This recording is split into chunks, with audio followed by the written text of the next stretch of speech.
ламынгийн одоо тэр өөрийн Монгол нутагта хийцэн барихад одоо хурал ном үүсгэж хийцэн барихад нь тусал 50 лам дагуулж өгсөн гэсэн юм яриа гэдэг 50 төвд лам ирсэн гэдэг. Тэгээд тэр лам нар бол ус үртэй бас тэрнэр дотор олон үүрэг үхий лам нар байсан. За түн дээр одоо нэг эмч ламыг ирүүлсэн гэж ярьдаг. Тэгээд тэр эмчийн нэр нь бол Лусан Норов гэдэг нэртэй. Тийм эмч байж дахин эмч Лусан Норов. Тэгээд тэр Лусан Норов бол их мундаг лам байж л тэр юм ангаахын тал дээр тэгээд одоо их хүрээний 30 аймгийн анхны 7 аймаг дотор дахин эмчийн аймаг гэдэг нэг аймаг үүссэн. Тэр бол тэр дахин эмч Лусан Норовын одоо чамнэр уу тэрнээс ном сонсоосуудын өндөргийн нэг одоо би лагшныг одоо эмчилж байсан тэр чамнэрийн нэг аймаг болсон бол дахин эмчийн аймаг гэдэг. Одоо хүрээний алдартай лам чижээ хожуул тэр дахин эмчийн аймаг. Дахин эмчийн аймаг лам байсан гэж байна. За тэгээд тэр Лусан Норов ширүү ламтай холбогдолтой нэг түүх байх. Лусан Норов ширүүг нэг чин сүжигтийн нэртэй андуулсан. Лусан Норов гэдэг тэр эмч ламын холбогдолтой нэг түүх байна л да. За ингээд одоо дөхөнд суужгаад алдангийн зэрэг хүрээд ирэхэд бол дөхөн тэр нь хоошоо нэгт буудаг тийм агуу байдаг бол тийм ээ. Тэгээд ар руугаа буугаад тэгээд уулаараа хөвчөөр явсан билээ. Тэгээд энэ 2 жил орчим явсан бололтой юм шиг байна. Араасаа цэргүүд дээр нэхүүлээд ингээд тэгээд одоо одоогийн Сэлэнгийн Ерөө сумын тэр хонин нуг Ерөөгийн аршаан энэ төргээд газар байгаа. Тэр хонин нугт хүрээ буудалж байв энэ төр гэж ярьдгийн тэр хэсэг дээр бол тэр хонин нуг гэдэг нь бол тэр Ерөөгийн алдар шаны ойролцооны хонин нуг гэдэг газар байдаг. Тэр газар нэг хэсэг бас хурал номоо хураад ингээд сууж байсан тийм. Бас үгүй тийм үлээ. Тэгээд тэр Ерөө бол гээд байгаа шүү дээ. Одоо тэр Ерөөгийн халуун оршин бол өөрөө тэр хөвч ой дотор байдаг юм байна. Бол бас хэцүү одоо мороор л очдог бол та. Тэгээд тэр Ерөө бол яг одоо юу газар уушнаа одоо юу газар тийм айхтар шигөө ой дотор биш хэсэг дээр норцсон бол та. Тэгээд тэр Ерөө голын уснаас тэр Лусан Норов эмч дахин Лусан Норов гэдэг амсаж үзээд энэ голын эхэнд 5 зүйлийн аршаан байна гэж хэлж гинэ. Тэр уснаас намсаад л энэний ихэнд аршаан баг гэдэг Лусан Норов юм шүү. Зүгээр доор байгаа Ерөөгийн зүгээр Ерөө голын уснаас амсангууд та. Тэр ихэнд нь бол 5 зүйлийн аршаан байна гэж Лусан Норов юмч мэдэж гинэ. Тэгээд тэгж одоо Ерөөгийн аршааныг бол анх нээс юм уу та. Тэгээд өндөргийн бол тэр Ерөөгийн халуун аршаан дандаа тэгш настай үед тэр их очиж сөүлүүлдэг одоо аршаанд ордог байсан гин. 50 нас, 60 нас, 70 нас гэх зэрэг сүүтрийг. Тэр үед тэр аршаан сөүлэлд одоо байж явах үед тэр аймагуд их үүссэн гэж ярьдаг юм билээ. Яагаад гэхээр тэр одоо тэний хансар зоржгон бичсэн нэр үзэхэд бол хансар зоржгол энэ аман түүхийг ашиглаж номоо их чимгэлсэн. Хэсгээр нэг аман түүх оруулаад тэгээд бичдэг. Энийг бол өвгдийн хуучрээ болон Монгол өчгөр үлдсэн тийм түүх томгуудаас энд орууллаа гэж чимэглээд тэр намтраа болгосон байна. Тэгээд тэрэн дотор гарсан зүйлсүүд одоо энд яригдж байна л да. Тэгээд очоод тэгээд энд одоо үе тэгш насан дээр очиж тэр аршаан суудаг гэж. Тэгээд тэр үед бол зоог цайг ундыг нь одоо хийж өгдөг. Тэр шивнэраас нь бол зоогоо аймаг гэдэг сангийн одоо тэр талаас нь хариуцсан ламнаас бол зоогоо аймаг гэж их хүрээний зоогоо аймаг гэж үүссэн. За тэр эмчилгээ зүйлсийн одоо хийж байсан тэр шивнэраас нь бол дахин эмч аймаг гэж үүссэн. За тэгээ сангаа аймаг гэж бас одоо сан юуны талаас нь үүссэн аймаг сангийн аймаг гэж үүссэн гэж ярьж байна. За тэр аршаанд морин сааж явахд бол аврал гүрэм ямар ном уншуулж явах вэ богдын одоо лагшин инх уртудаа наслахад тухайд гэж төвд рүү явж төвд одоо асуулгасан тэгэхэд бол алтан гэрэл судрыг их уншиж бай гэж. Тийм учраас бүгдийн одоо лагшины эрүүл энгийн төлөөнөөс алтан гэрэл судрыг их уншуулдаг байсан. Тэгээд тэр уламжил юм уу их сонирхолтой нэг манай нутгийн өгч ярьдаг гэсэн 90-ийн оны ламнар 90-ийн онд мэдсэн сууж байсан. Аршаан дээр алтан гэрэл судар их байдаг. Тэгээд социализм үеч гэсэн одоо аршаан дээр очиод тэр алтан гэрэл судрыг авчираад хүмүүс тавьчихдаг байсан. Тэгээд манай тэр пүрүүдөрч гэдэг нутгийн манай өвгөн нэг алтан гэрэл судар гэрээсээ авчирч хаяа хуралд гүйлгүүж уншуулдаг байсан. Тэгээд тэрийг хэлэхдээ бол би нэг халуун аршаанаас авчирсан гэж.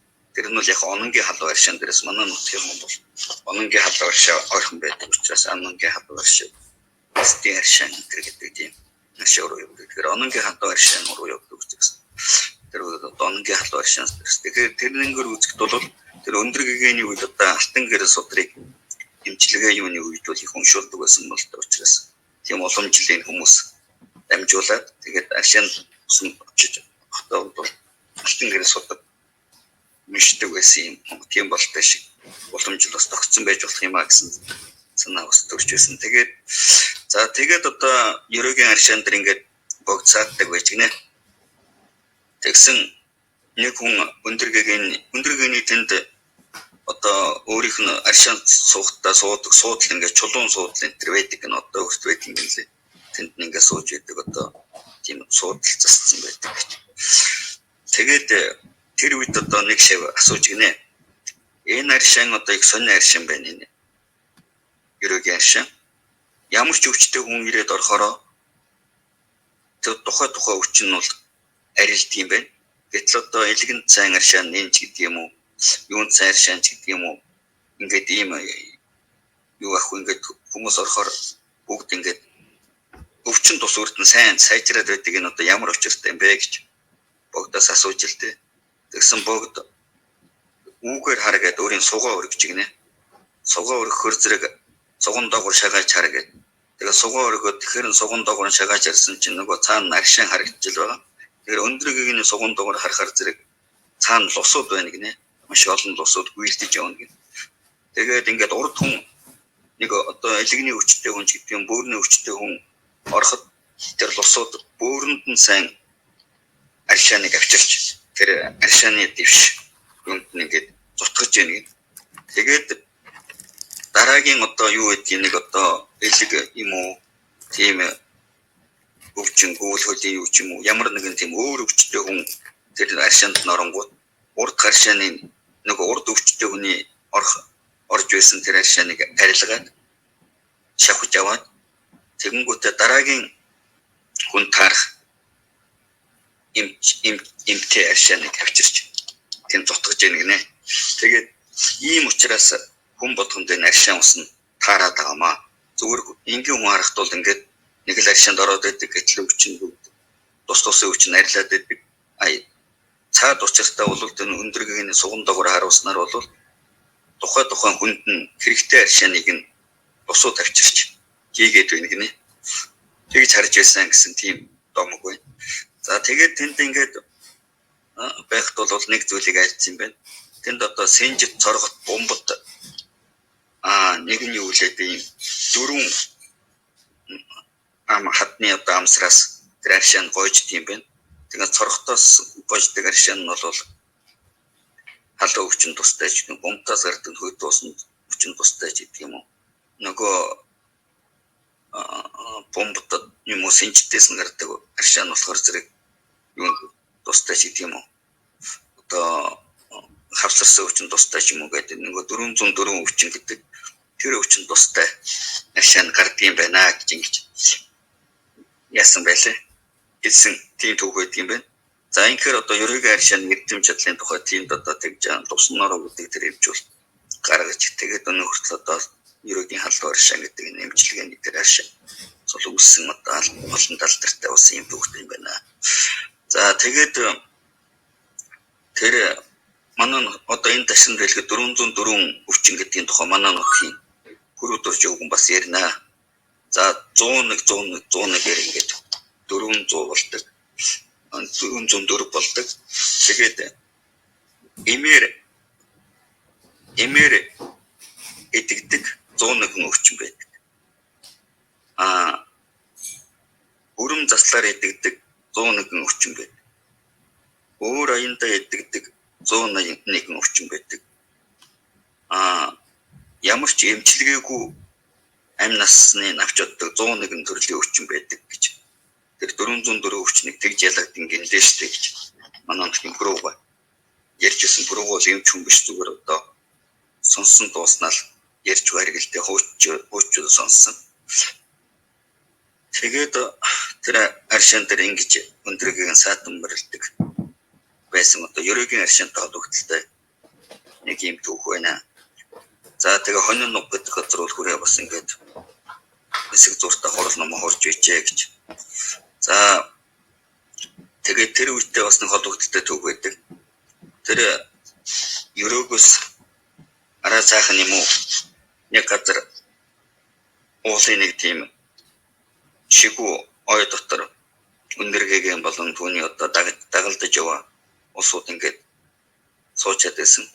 Араас нь бол галтан бушигтын зэрэг ингээд нэхэж хөөж ирчээд тэгээд ийм одоо битүү шугуу дотор ямар амьтан байх уу буцъя гэж бодоод байж итлүүл тэр өндөргийн нэг дагаж явсан усууд дотроос нэг хүн уйдахтаа баахан ялааг ингээд морины сүүлийн хялгасаар холбоод нисгчилтэй. Тэгсэн чинь нөгөө олон ялааг ингээд холбоцохор чинь тэр чинь явч хүн л тэгж хийхээс биш.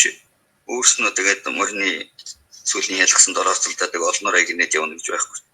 Тэгсэн тэр ялаанууд нь бөөнөрөө нисэлдээд бушигтын цэрэгийн дотор бууччих.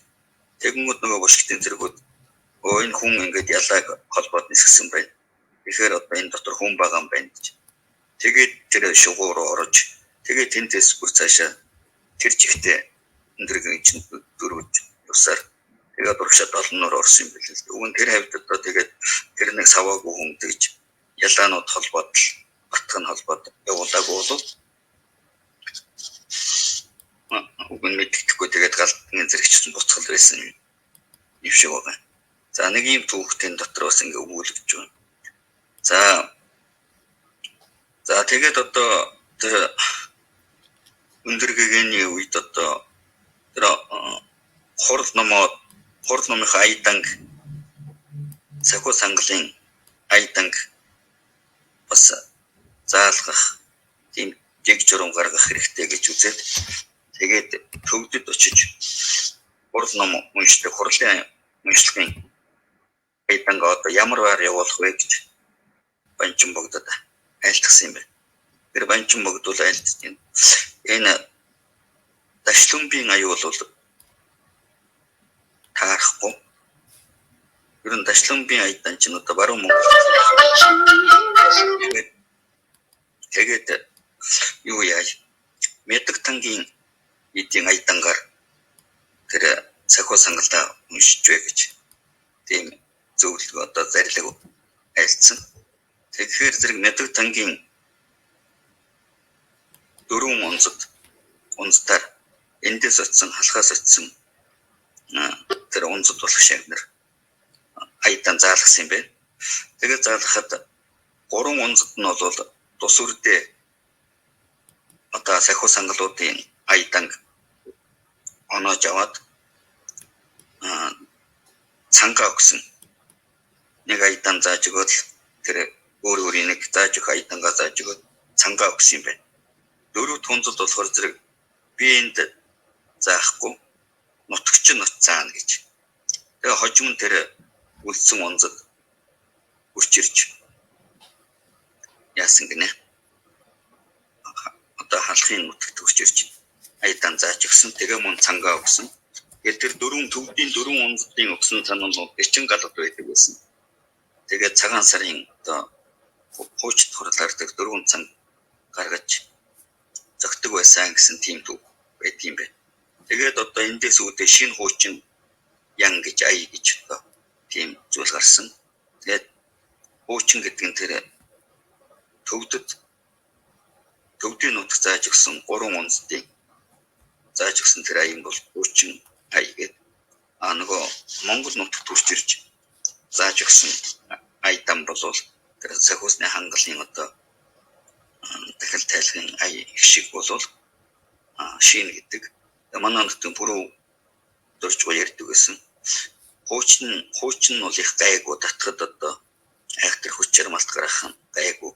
Шин нь их хэцүү юм гэлээ гэж ярьдаг. Тэгээд яасан тэр тухайн сүүлд ирсэн одоо үндтэй тэр нэлээдгүй тэр айдангийн одоо тэр зохилог тэр нь бол нэлээд яриагтай байсан болтой. За ингээд одоо бас хурлын айдангийн талаар юм түүх бас гарна. За унцад хэрэгтэй болсон. Тэр өндөргийн банчин богдод бас багштай айлтгаж нэг хоёр унцад сайн унцад өгнө гэж. Тэр хоёр сайн унцад өгнө гэдэг нь төвдөөс одоо сайн унцад явуулна гэсэн үг биш. Одоо миний энэ шавнар хуургууд дотроос сайн дуутай хоёр хүн гаргаж өгнө гэж. Одоо тийм үстэй чадaltaй бий болгож өгнө гэсэн. Тийм одоо хүн бий болгоход тайлбарлаж өгнө гэсэн утгатай юм байна. Тэгсэн тэр одоо хүрээнд данхан сууж исэн чивлэн суугчид дотор хоёр залуу нэг зүүдэлж гинэ. Цагаан дунгад одоо цагаан лаваа гэж ярьдаг шүү дээ. Нэг тус үртэй лаваа залгиж яах гэж зүүдэлсэн гэж байна. Тийм цагаан дунд залгиж яах гэж зүүдэлсэн.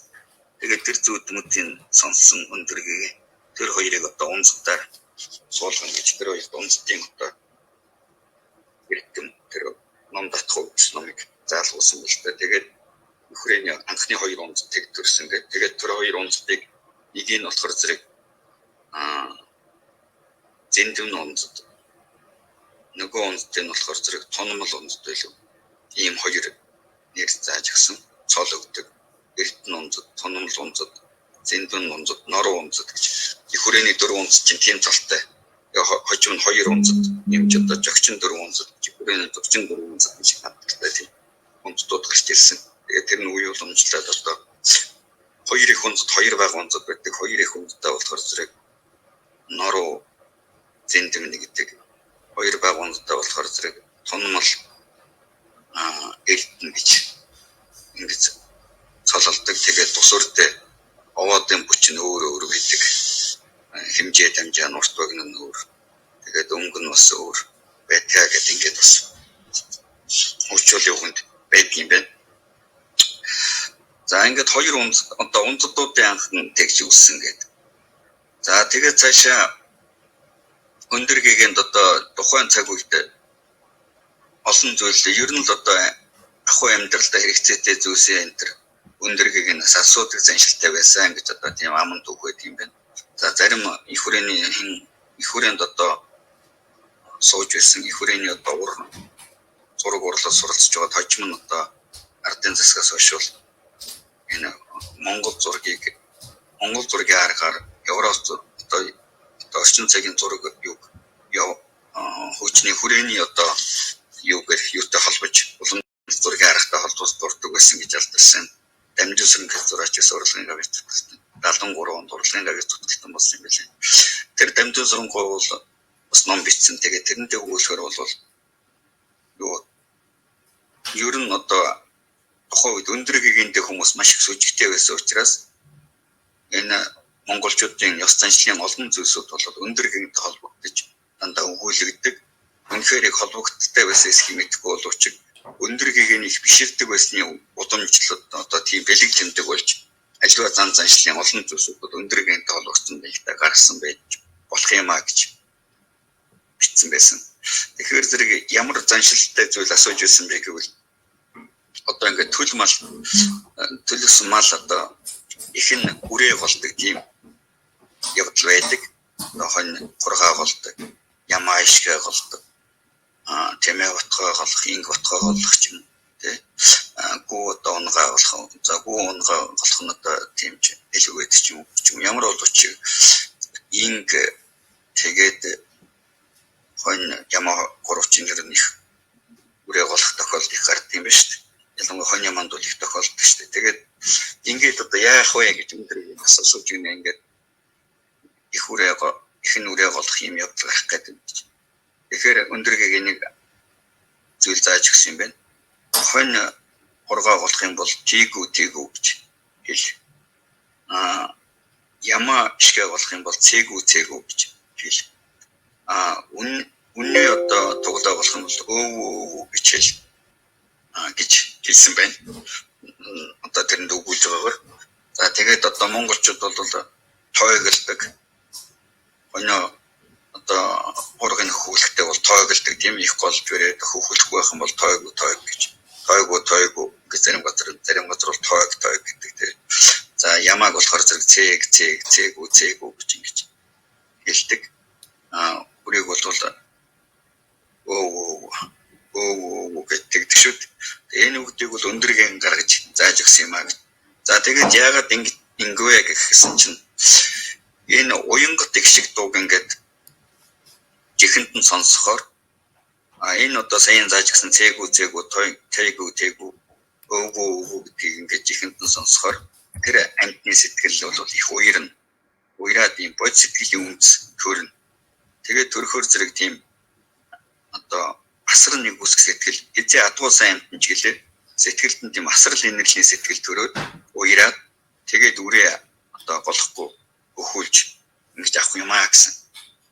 Тийм зан утга байлгдлаар ингэж өндөргийн айд зааж өгсөн юм аа гэж ардын дунд бол ингэж яригддаг.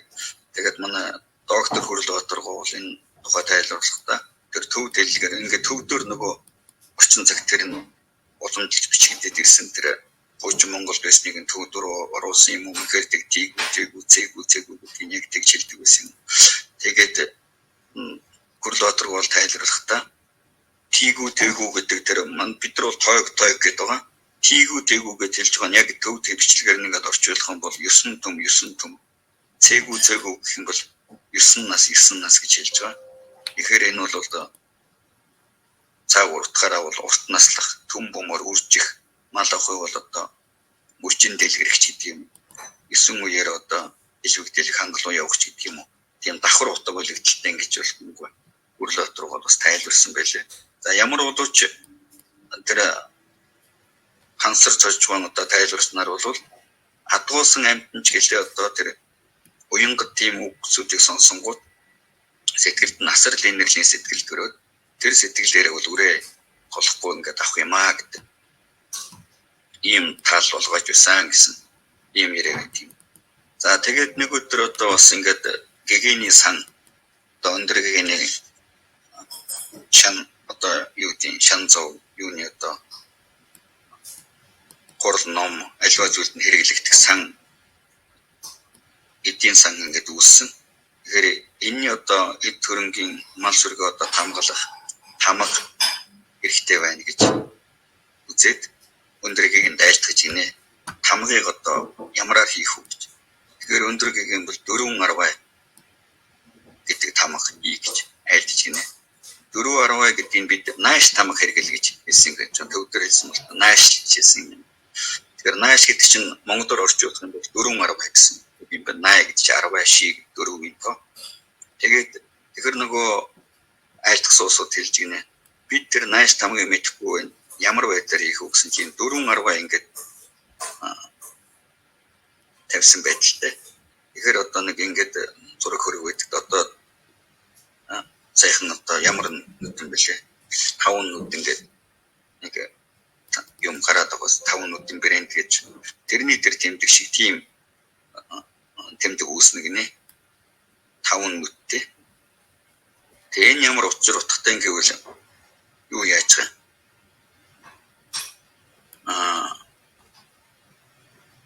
Дөрвөн аймгийн дотор дунд нь богдын шавнар ингээд тавуулаа ингээд оршин тогтнож дөрвөн аймаг нь богдыгоо дундаа өргөн хөндлөж ингэж оршиж байхын бэлэгдэл утга юм аа.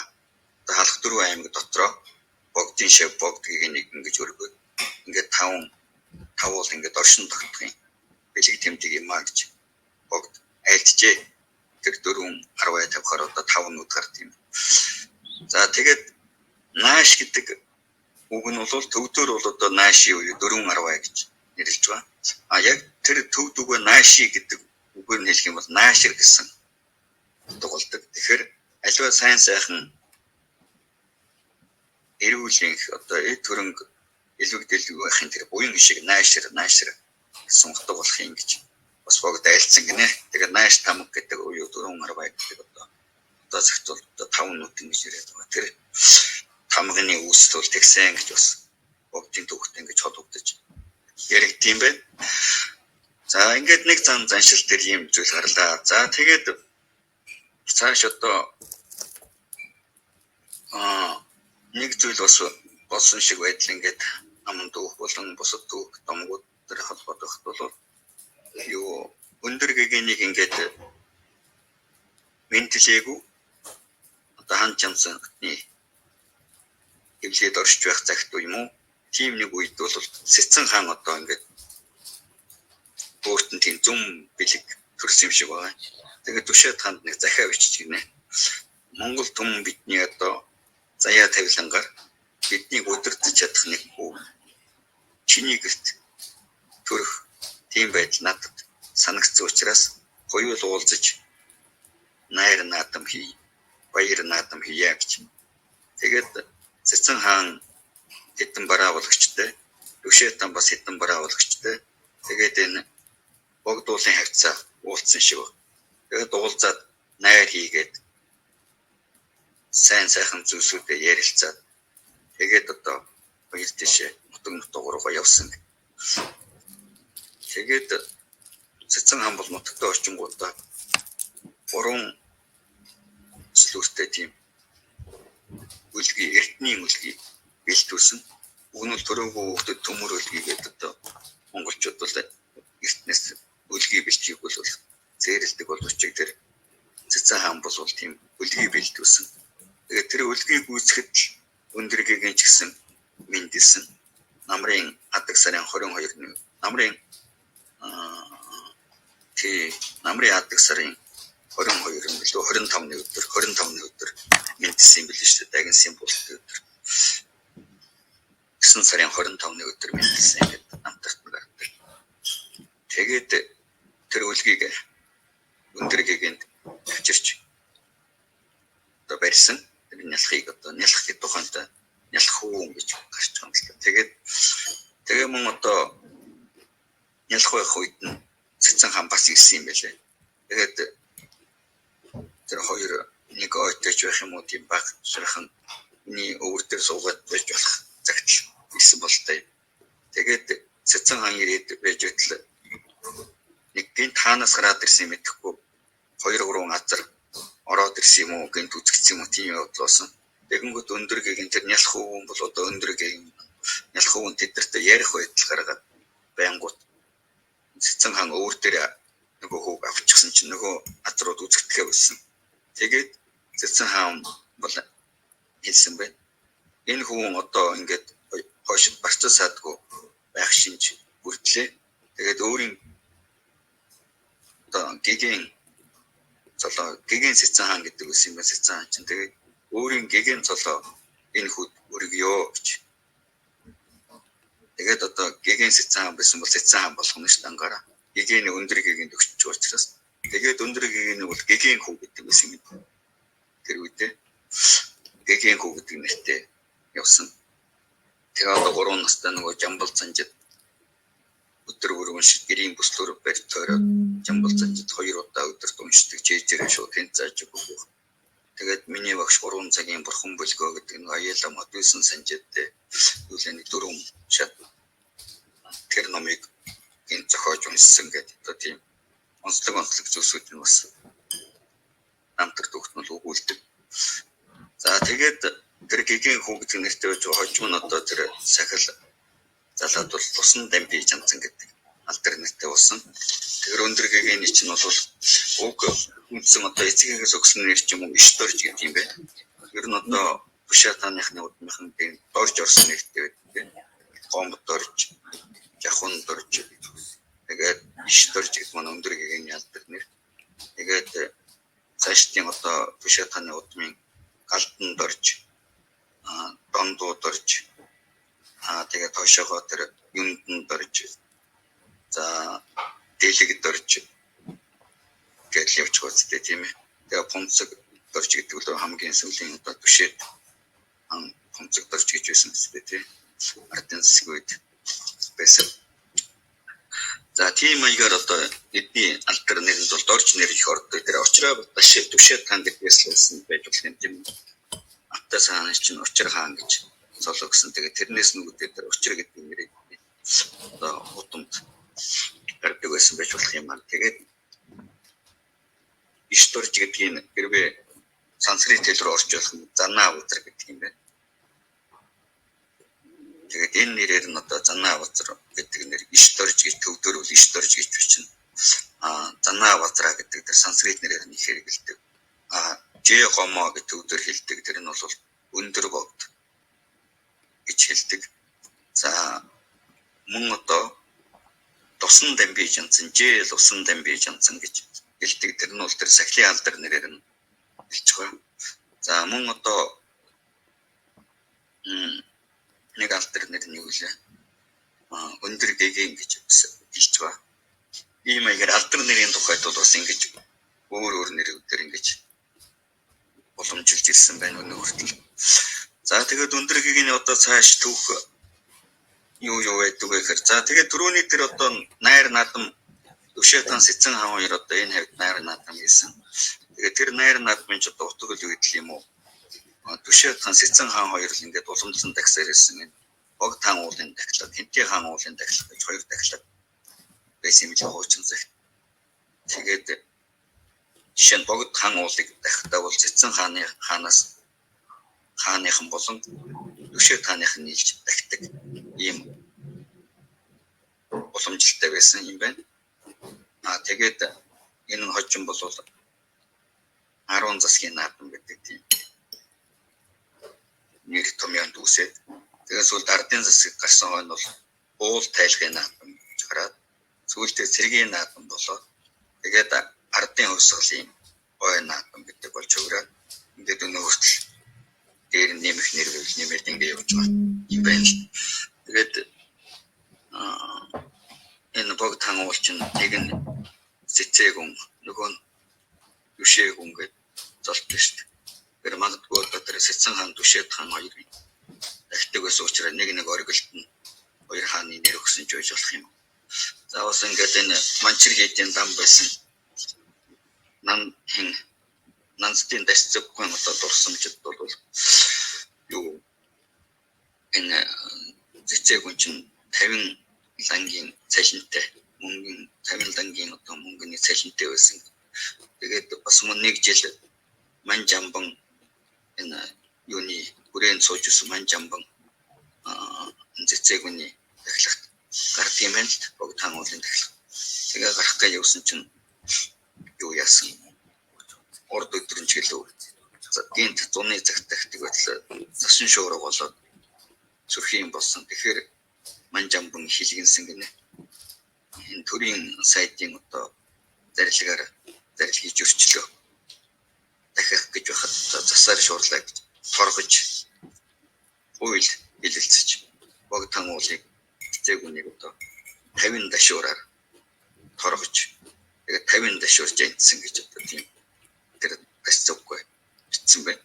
Дэсцэггүй эцэг нанзад гэдэг нь Богдын торгон зэргийн бүрээч гэсэн гэж хэлсэн. Тэгэхээр тухайн үед бас тийм сонин юмнууд болж ичээ одоо Бог таан уулыг бас 50 дашуураар жинчгтээ шийтгэл оноож байсан гэсэн. Яаж тэр 50 дашуураар жинчдэг юм бэ харин яасан юм бэ? Ямар бол тийм юм болж байсан гэж. За тэгээд мөн их хүрээнд нэг мөр эндүү гэдэг лөө мөр дорч мөрийдэг гэж тийм онцд байсан юм лээ. Тэр онцдгийн тухай манай лусангой ярьдаг гэсэн. Ингээд амаа мөрөйлгөж уншдаг. Хэрэг одоо яатын жайвэлгэж мөрөйлгөж уншдаг. Мөрийнх тусмаа дуун их сайн гардаг. Тийм учраас мөрийдэг мөр дорч гэж нэртэй байсан юм лээ. Тэгээд тэр мөр дорч ундын дуу айхтар чанга гэнэлтэй. Тэгээд Бог таан уулын дахилга дээр бас Манжамбан гарсан юм байна. Тэгээд байж хат нь мандал өр гэдэг юм байна. Манжамбан одоо өөр бусад усуудтай. Тэгээд унцд яг мандлын өмнө зогсож тэгээд унцдын тэр дөрвөн лам мандал тусч байгаа ардаас тэр Манжамбан тэр гүт усуудад ингээд тэр мандлын хатдаг энэ тэрээр зогсдог юм байна. Тэгэхэд бол тэр мөрд дөрж бол маш чангаар гэнт өрхөрт дууссан юм байна. Тэгсэн манжамбун маш их очиж сандарч сүйд болсон юм байна. Тэгээд хүмүүс бүр тэр манжамбны тэг сандарсан жочсныг одоо их гайхаж ярьж хөрч. Тэгээд тэр мөрдийн дорж унцдгоос асууж гинэ та одоо яагаад тэр манжамбныг жочд дуурав гэж. Наад амбан ч нурд над нэг жоохон таагүй одоо зүйл учруулсан. Тийм учраас нэг хариугаа яаж авъя та гэж бодож харин овооны дахлах дээр хүрээд ирэхээр гинт тэгж чанга дуусч очижсэн шээс алтан дуурай гэж бодсон гэж мөрд дорж унцдгоо ярьжсэн гинэ тэр мөрөд мөрд дорж гэдэг.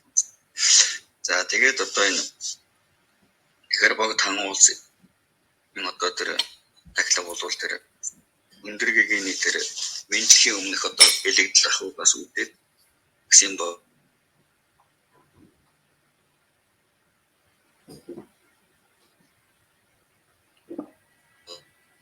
зоог мэр.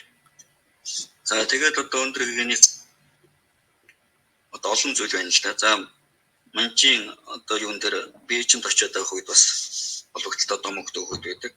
Нэг өдөр одоо энэ хамглан хаантай хамт цай зоглоод сууж үйж гин.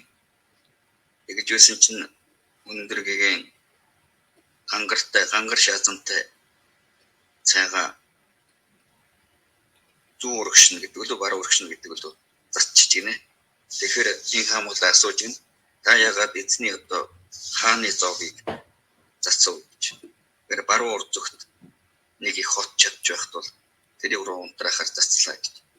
Тэгээд маргаашнаас нь илч тэр ам юунд ирсэн бэ?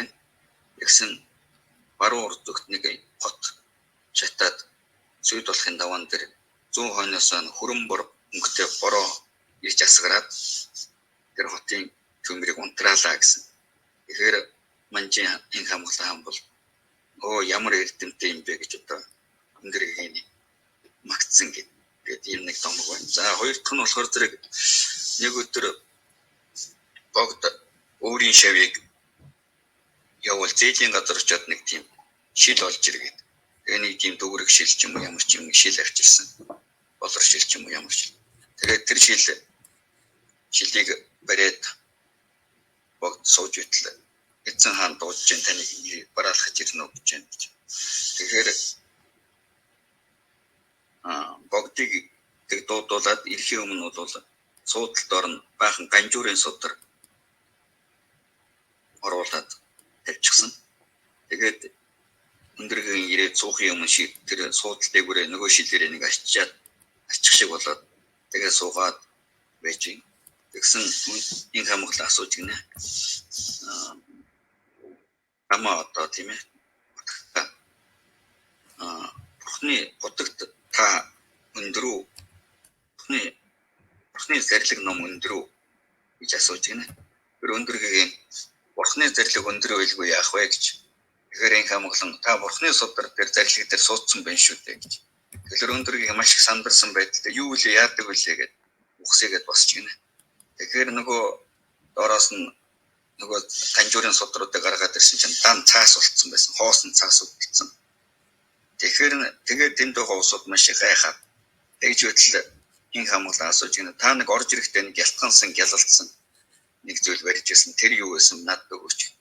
Тэгэхээр нөгөө шилээ гэсэн. Тэгсэн тэрэн дотор нөгөө ганжуурын үгсгүүд шингээд орчихсон байсан. Тэгээд түүнийг энэ хамглан самсргүй байдлаар маш нандин зүйлсийг олж авлаа гэж нөгөөтгөө өөрийн ордны шүтэн дотор залсан гэдэг. Тийм бас ярэ байдгийн байна.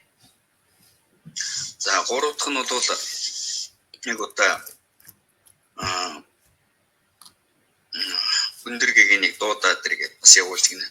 Тэгсэн нөгөө дуудах нь ороод ирсэн 15 тийм адилхан лам болоо сууж ирсэн өндөргийн. Тэгээд аль нь ч мэд чадалгүй босож очиж 15 адилхан лам болчиход аль нь юм бэ гэдгийг мэдэхгүй би хүрээд ирлээ гэсэн. Тэгээд энэ хамглан болол тэр хажуу талд нь бараа болдог усууд бас өндөргийн их таарамж муутай энэ төр байсан. Тэгээд та нар энэ хүнийг одоо зүгээр хүн гэж бодож байна. Их мундаг одоо эрдэм чадaltaй юм. Бурхантай адилхан юм хүн байгаа шүү гэдэг та нар бод гэж тэр хажууд хусуудаа хэлж байсан гинэ. За нэг өдөр энэ хамгаалангийн ээж чин тайхуу гэдэг хатан байсан гин. Тэгээ чин тайхуу хатан бол өөрийн хүү хэлж гинэ. Чиний тэр их дотноджилдаг утгатай чинь харж болох уу гэж. Хараа гэд тэгээд цонхоор харуулсан юм байна өндрөгийн гадаа гэж хатна. Тэгсэн чин тайхуу тэр хатан их нь хараад үнэхээр 15-ны сар бит одоо тэгш дүүрэн сайхан сүр жавхлантай лам байна гэж хэлсэн. Тэгэхээр энэ хамглан хаан гэж байна. Өөрийн одоо нутагтай байхдаа бол энэс илүү сүр жавхлантай байдаг. Бээжингийн тоосонд баг зэрэг сүр жавхлан уурчаад байгаа юм гэж хэлж гинэ. Энийг сүүлийн эрдэмтлүүд одоо тайлбарлалтаа бол тэр бол их чухал үг гэж одоо аман төгшөөд тэгээд өндөргийн бол одоо тэр Бээжинд бол бас хэцүү байсан тийм ээ. Халуун орон газарч байх үз. Тэгээд одоо хааны одоо хараа хяналтанд ингээд сууж байгаа гэж бодохоор энийг нь хэлсэн 70 утга байх гэсэн тайлбарлалт юм байна энэ түүхийг. За тэгээд чин тайхуу гэдэг тэр хатан их бол чиний энэ сайхан сүр жавхлан дутагтаас би ном сонсомоор байна гэж. Тэгээд залж авчирч чин тайхуу хатан бол ном сонссон юм байна. Тэгээд одоо ном сонссны баяр ачлал бас их эрдэнэсийн одоо тийм зүйлсүүдийг өргөж байсан гэсэн тийм.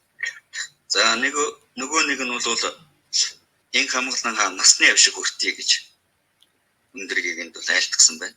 Тэгэхээр өндөргийн бол насны авшиг одоо айлтгах хэрэглэгт эд зүйлсийг тоог ингээд хэмжээ дамжаатаагаар бүгдийг гаргаж хэлж өгч гэн. Тэгээ шавнар нь очиод одоо Манжин хааны сангаас тэр эд зүйлсүүдийг авт юм гэдэг.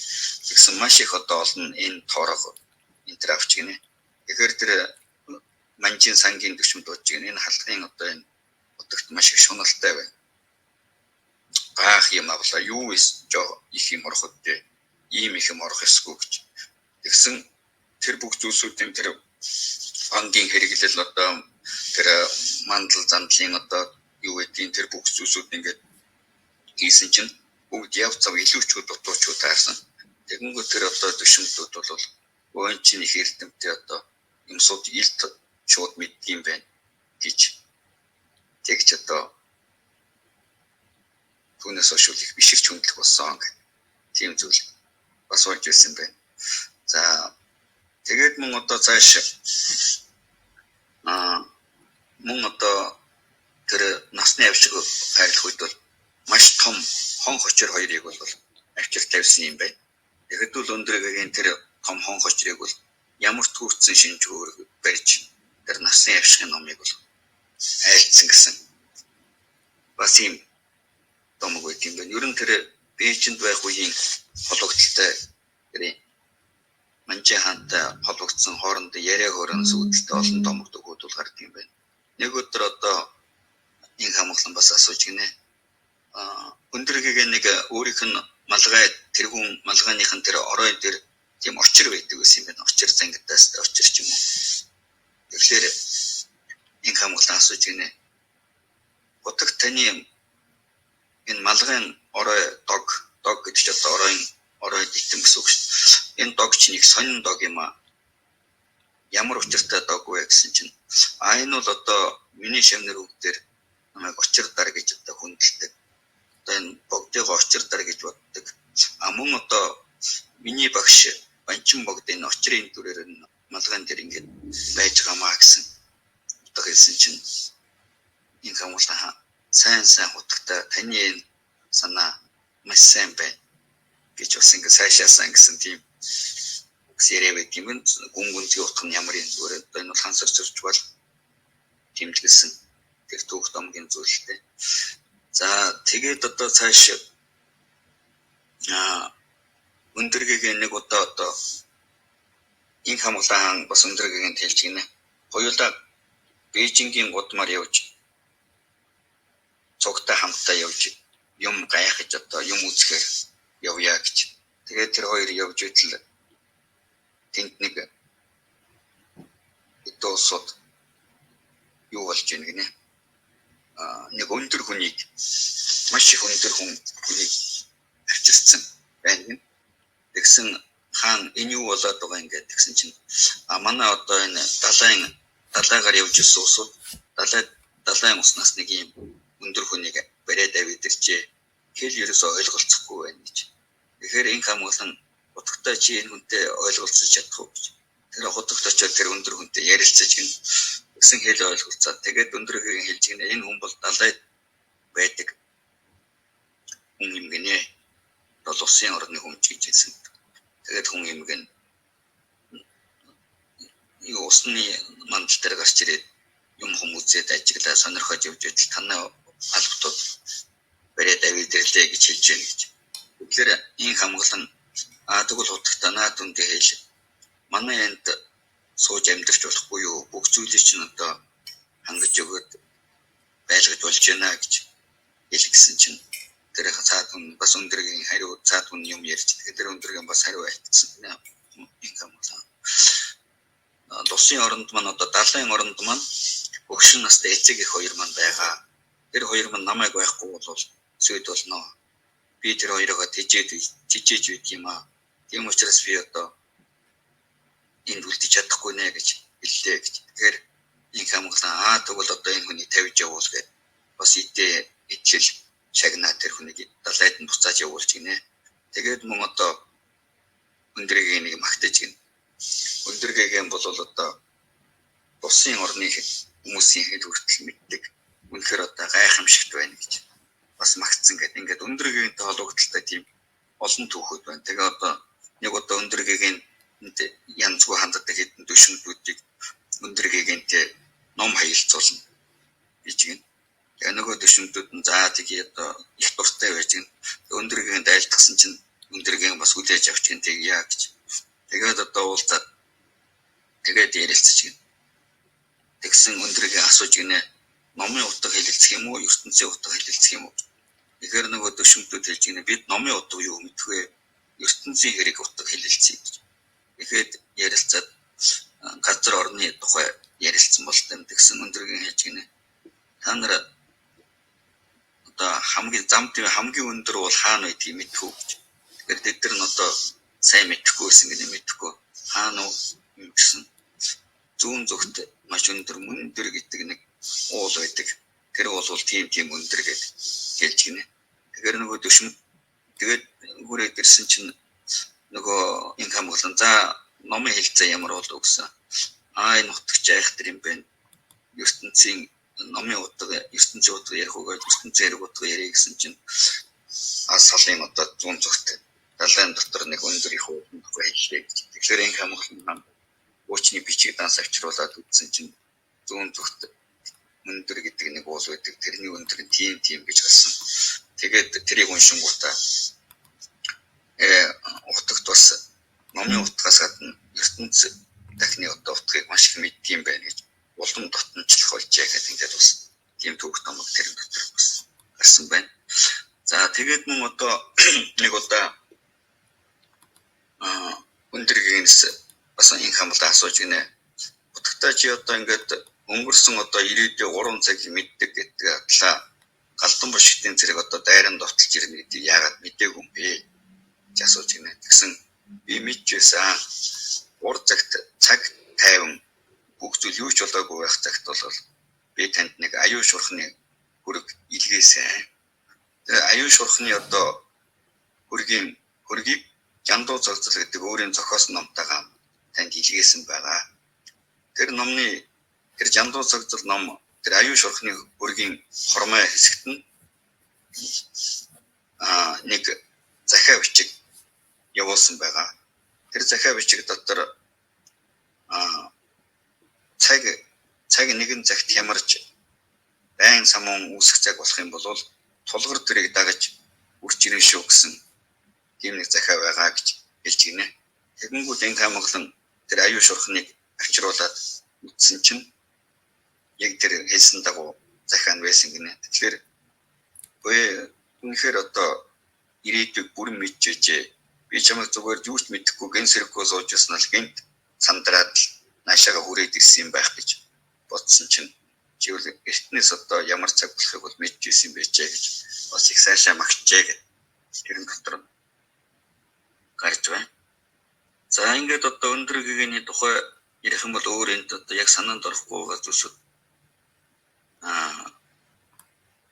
байгаа. За мэдлэх үетэй холбогдсон бас түүхүүд байдаг. Ингээд омдорч ноён ээр газар явж исэн чинь нэг их зүс сайтай хуураг ном уншаа сууж ийн гинэ. Тэгээд очиод омдорж Түшээд хаан асууж гинэ чи юу хийж байгаа юм гэж. Би тэгсэн уул усны эцдийг дахиж сууж байна гэж хэлснэ. Замхраад алга болсон гин.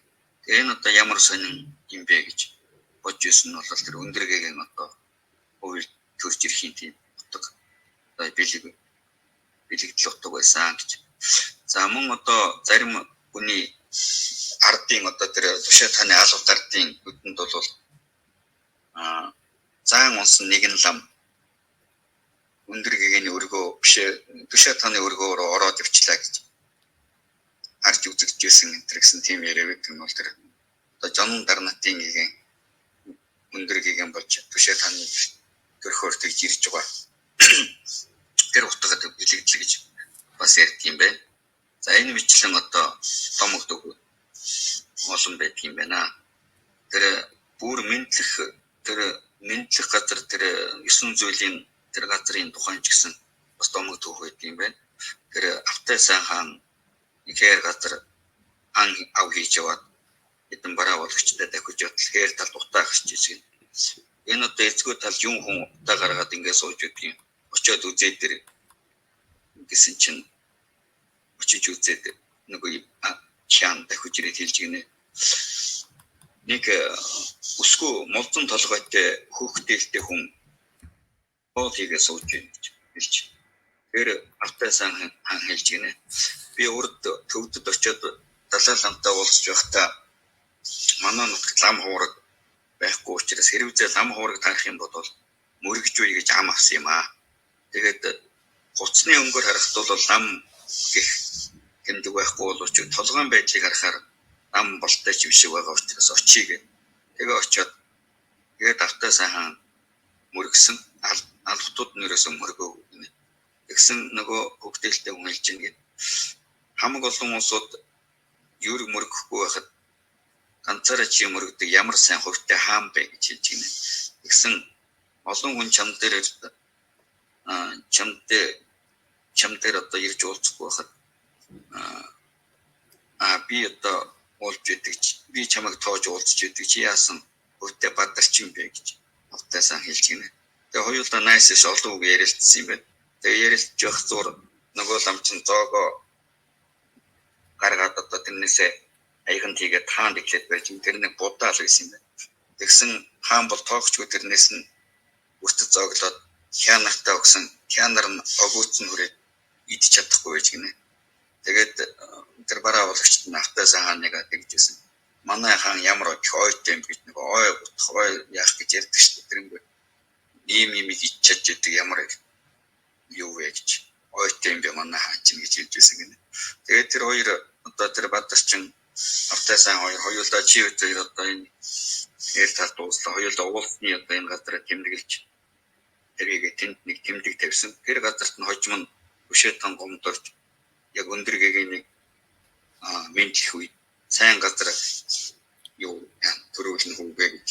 Тэгээд тэр нэг газар очиод барьсан чинь тэр нь яг нэг урд Автай сайн хаан тэр нөгөө бадарчин лам хоёр уулзсан. Яг тэмдэг тавьсан тэрэн дээр таарсан гинэ. Тэгээд тэр одоо хөхтөлтэй өсгөө толгойтой хүн хэм байсан бэ гэсэн чинь далай ламын гэм байсан гинэ. Тэр тэдгээр далай ламын гэм чинь тэгээд уулзсан 5 дахь далай ламын гэм байх. Тэгээд одоо би очиж танаа очиад яг хожим би очино гэж хэлсэн нь болоо тэгээд дүүрээ мэдчих тэнд уулзсан юм а гэж бас домголж бүгдэлдэг гинэ. За ингээд байж итэл одоо нэг зүйл одоо хожим өндөр гэгийн ингээд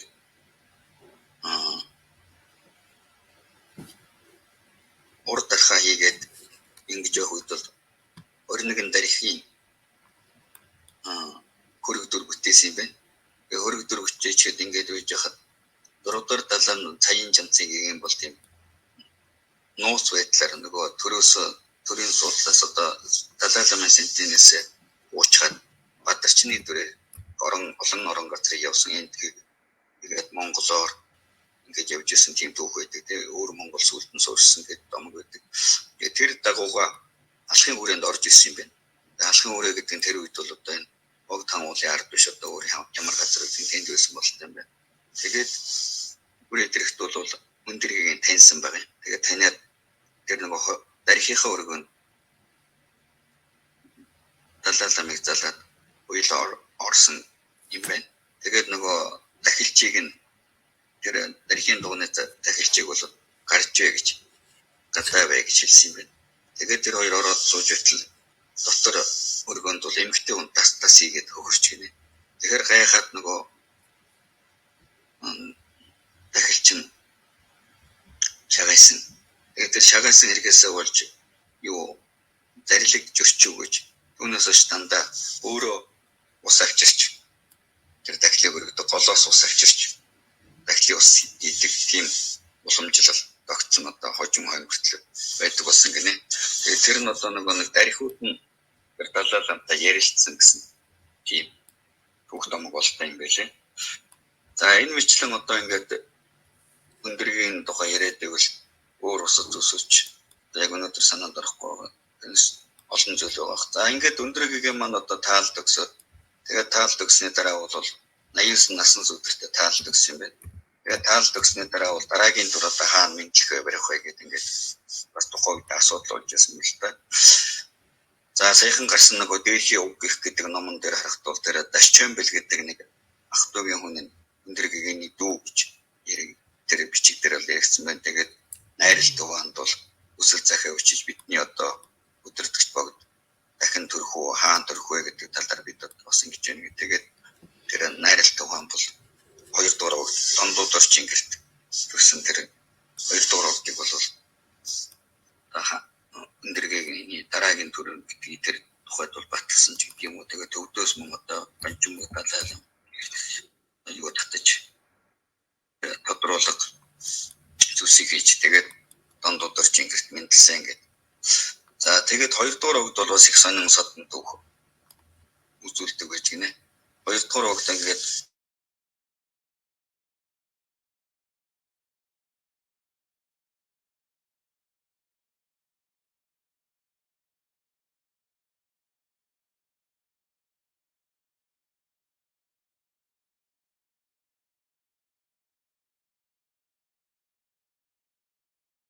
богдын өргөнөөс урдх нурныг хүн хонь хөтлөж явж байгаа юм.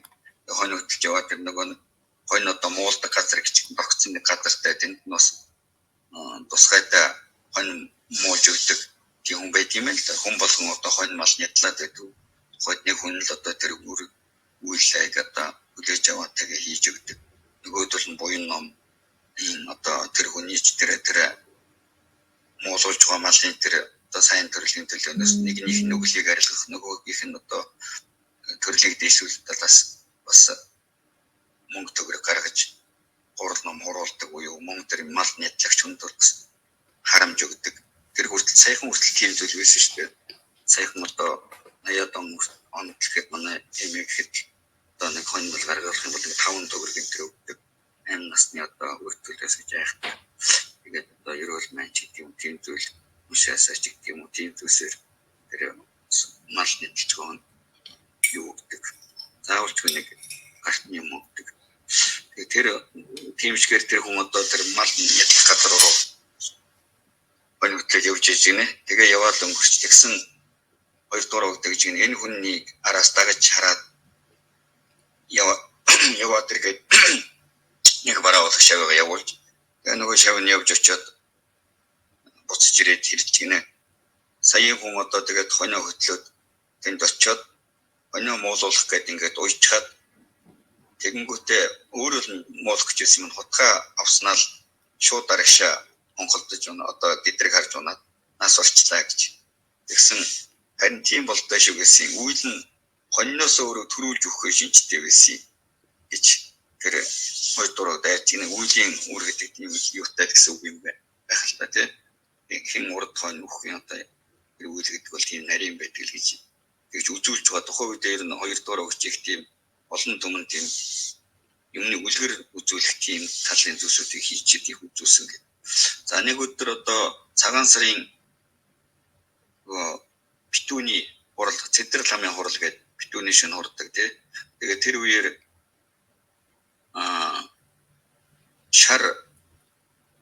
шарын мэрэгэн зорж гэж шар зорж гэж нэг их ил талдыг мэддэг лам байсан болт юм байна. Тэгээд тэр шарын мэрэгэн зорж хэлж гинэ.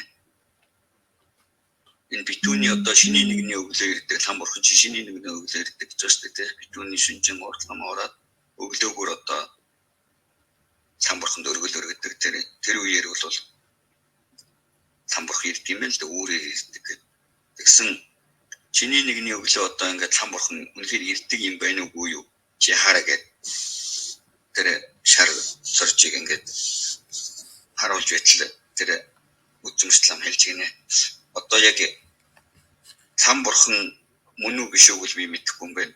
Нэг их эргэлдсэн улаан гал ингээд ирж байна.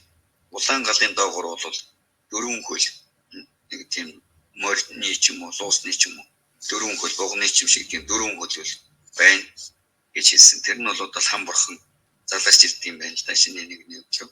Тэгээд тэр нөгөө их гал хуйларсан харах хүндээ тэгж хэцүү харагдахад хэцүү гэдэг учраас тийм галан бүрхүүлтэй юм шиг түнэрсэн тийм бараан юутай дотроос нь ингээд гал алтан шаргал одоо ямар өнгөр гэдэг уулуулсан гал уулуулж байдаг. Тэгээд түнэрсэн манарсан одоо эргэн тойронд утаа өнөрч юм уу тийм зүйлтэй тийм юм харагдсан гэж тэр хүн хэлж гинэ. За тэгээд хоёрдугаар үгдийн одоо цааш нэг домог дүүх нь бол нэг өдөр одоо юу яаж гинэ. Хоёр хүү ингээд одоо тэндээс тугал туусаар ирэх байх гэдэг. Нүүдлийн чанартай байсан байдлаар гэж юм да тэр бүрэн номч хөвгтүүд ихэд л одоо өдөр нь бол хөр тугал хариулаад л явж байдаг. Тэгээд тэр хоёр хүүхдийг тугал туусан хоёр хүүхэд ирэх байх. Тэр хоёр хүүхдийг дуудаад ирээрэй гэж хэлж гинэ. Тэгсэн нэрээ нэг хоёр хүүхэд туглаа хариусаар туусаар хурж ирлээ гин. Тэгэхээр нэг хоёрыг дуудаад асуусан тэр хоёр хүүхэд бол бас одоо хурал номын шав уншдаг ном сайн чийжлсэн тийм хоёр хүү юм байна. Тэгээ хурлын аядан одоо тэр цагуу сангалын аядан ингээд чийжж үзчихсэн. Тэгсэн тэр хоёр хүү болын эргийн сүдэрт өдрийн халуунд зуны өдрийн халуунд туглаа хариулангаа голын эргийн өндөр эргийн сүдэрт ингээд сууж ирсэн юм байна. Сүдэрлээд тэгээ сууж явахдаа хоёулаа хоорондоо ярьж гинэ. Өвөл нөгөө заалгасан галаарва гэж дамжин жойж явахын гэж ярьдаг шүү дээ. Эрэлэг ном хаан гэж бичүүлдэг. Дамжин ч би тэр хангалын галаарва гэдгийг одоо аяг шиг заалгасан хоёулаа давтъя гэд. Хоёулаа тэр өндөр эргний дор суужгаад давтчихад тэгээд босоод явсан. Тэгээ босоод явангууд нөгөө эрг нь нурсан гинэ. Тэгсэн хоёрдугаар тэр тухай тэр үзүүлж харуулаад тэгээд айлцсан юм байна л да. Энэ хоёр хүү бол үйл нь бол тэр эрэгт даруулж өөхөх тийм тавилантай байсан. Гэвч нөгөө дамжин жойж явархан эрэлэг ном хааны тэр сакуу сангалын аяг шиг татгаар эрэлэг ном хаан бол юу дамжин жойж явархан бол их баясаж үрчирээд тэр эргийг нурхаас сэргийж өөрөө татаж барьж байжгаад хоёр хүүхдээ явангуут нь тэр эргийг тавьсан гинэ. Тэгээд тэр хоёр хүүхдийг бол тэр эрэгт дарагдж өгөх аюулаас аварсан гэсэн тийм бас нэг домог дүүх тэр үеэс бас гарч улваалагсан. За тэгсэн бас нэг одоо өндөргийн тэр шавнырын дотор нэг лам байж гинэ. Мэддэг ном нь бас нэг хонцог гүсэм жанлуу цагцал давгнэдэн гэдэг л хонцог гүсэм жанлуу цагцал хоёр гэдэг байна. Өндөргийн одоо магтаал хоёр ном шүү дээ. Тэр хоёроос өөр ном мэдгүй нэг тийм шав байж гинэ. Тэгсэн тэр хүн одоо өөр нутагт өөр шавийн нутагт юм өөр газар нутагт явж байтал нэг газрын улс ингээд юу яаж гин бүгд одоо бүгд нэг хүн орлогдоод тэгээд байжсэн гинэ. Тэгсэн чинь тэр хүнийг одоо залж ийн. Тэгэхээр нөгөө хүн одоо яадаг л одоо тийм бөө өмгийн хорлолтоос одоо ингэж аварч чадах болов гэдэг ингээд өндөр богдод зайлварсан гинэ одоо нөгөө хоёр ном уншаад зайлвард юм байна. Тэгсэн чихэнд нь явж болно, очиж болно гэж хэлэх шиг болж байна. Тэгэхээр нөгөө айлд нь очиод нөгөө хоёр гонцог гүсэн жан дуусагдал таймгүй хүншаад тэгээ одоо яадаг юм болоо гэдэг тэнд хонсон юм байна. Тэгсэн чинь чихэнд мөн хэлж гин гэдэг юу гарт чинь нэг онгоч маягийн юм шиг нэг тийм таарлах тэрийг бадж аваад утсан дороо хийчих гэж чихэндний шивэнлэг. Тэгэхээр ингээд тэмдрээ үссэн нэрээ нэг тийм нэг жижигхэн тийм онгоч юм шиг юм нэг тийм таарлаханд бадж аваад юун дотор хийчих гинэ утсан дороо хийгээд тэгсэн чинь маргааш өглөө нөгөө бөөгийн талаас байх уус тэр нөгөө бөө яасан хүмүүс зүгээр болсон нөгөө бөө орлогдсон айлын хүн зүгээр болоод тэгсэн нөгөө бөөгийн талаас байх хүмүүс давхилдж ирээд нөгөө ламыг чинь яаж гинэ та одоо манай бидний багшийг одоо ингээд манай багш өнөдөр одоо би наачин болоо хэцүү боллоо хөдөлж чадахгүй боллоо та одоо тэр бидний багшийг аварч өшөө гэж. Ер нь одоо яах вэ гэдээ бас өндөргэн зайлуулсан чинь үшээ 2 дугаар өгдөж зайлуулсан 2 дугаар өгдөг төгш 2 дугаар өгдөж зайлуулсан чинь нөгөө утсан дор гарах тийсэн юм гаргаад тавь гэсэн чинь тэрийг гаргахчингууд нөгөө бүүн зүгээр болж гинэ. Тэгэхээр нөгөө бөөгийн талынхан маш их биширч үндэлж нэлээд зүйлс бас өргөж барээд тэгээ буцаж ирж явсан 2 дугаар дуудуулж гинэ. Дуудуулаад чи үнээс хойш хүний газар даруй төлөв явж бай. Чамайг одоо хүний газар сандарч байхад нь одоо би энэ усын буугунж усын эзний айл уулын гэдэг үл эзний юуг авч буугийн нун чамд дээр түргэн очиж чамд тус боллоо. Үнээс чи одоо бардам байж болохгүй гэж тэр шивт хэлж гинэ 2 дугаар. Тийм домог. За өндөргийн доологдоо түрүүнд нэг бас нэг санаанд орж ин тэр өндөргийн одоо ээжэнд очиод ихний тэр үедээ юм одоо нэлээд удсан болтой юм одоо тэгээд буцаж халах нутаг руугаа явж гинэ. Тэгээд энэ урд нэг ямар даваа гэж нэг давааны газар хүрээд халах нутгийн хил дээр хүрээд ирсэн чинь баахан бууг энтер онсон барсын арьсан бойтог гуталтай янз бүрийн тийм уулын амьтад унсан хүмүүс дахилдж ирж гин 5 тийм амтэн хүн одоо тэгсэн эднэр одоо хэмбэ гэд асуусан чинь өндөргөө хэлж гин энэ бол бүрэн хаан Хинти хаан тэгээд өөр хэдэд уулын эцдүүд одоо ингээд намайг өгтөж хурж ирж байна гэж тэгж хэлсэн гин. Тэгээд энийг бас одоо орчин цагт манай хөрлөт рүү энэ тайлбарлахтаа бол тэр их удаан явсан одоо тэр Бээжинд олон жил хэдэн жил одоо нутагтаа ирж чадахгүй суусан учраас тэр нутгийнх нь одоо санж ирсэн одоо шавнаран санж ирсэн гэдэг юм уу. Тийм нутгийг л илэрхийл тэр газар нутгийн нөхцөл одоо өндөргийг санаж бариад өгүүлээс үйд болсон гэсэн. Тэгээ одоо ирэхээр энэ өгтөж очиж байгаа гэсэн Монголын одоо энэ толгойлох том уусууд одоо очиж байна л та. Тийм домог дүүх бас ингээд яригддаг. За тэгээд 2 дугаар бүгдийн одоо үед нэг явдал болж гинэ. 2 дугаар бүгд нэг аншиг мандал өөртнөр хөөсөн чинь 4 онцод ингээд аншиг мандлын номыг уншсан байна. Тэгсэн 3 онцод нь ингээд цай торог шагнаад 4 дахь онцод нэг жимс боож өгсөн гинэ. Нэг хутгах жилөө нэг хэд хутгах өгсөн гэдэг л жимс жоож өгсөн гэдэг л тэгсэн нөгөө 4 дахь онцод бол залуутар онцод байсан юм шиг нөгөө 3 бол тэгээд чамлж гинэ өгсөн шиг. Энэ 3-т болохоор зэрэг цай торгоогод над нэг юм жоохон жимс өглөө гэдэг. Голомдгүй дотроо голомдог байсан чинь 2 дуурал дэгж гинэ. Чи чи бас чамлж гэнэ үгүй дахиад жоохон жимс нэмж өгсөн гэх. Тэгээд өнгөрч тэгсэн хожим 3 дугаар богд ингээд тодроо залж ирээд мандал өргөхөд урд нөгөө 3 унзад бүгд таалд өгсөн. Тэр нөгөө баг хишиг авсан унзад 3 дугаар богдын даншгийг хамгийн анх унссан тийм унзад болсон гэн. Тэгээ юу гэсэн гэхээр 2 дугаар богд энэ үл яг дараа миний дараагийн төрөл дээр ингээд мандлын унзад болох үед бол эд хишиг одоо өөрт нь хувь хишиг их оногдно. Одоо дээр бол хэрэггүй гэж үзээд нөгөө 3-т бол хишиг их өгөө.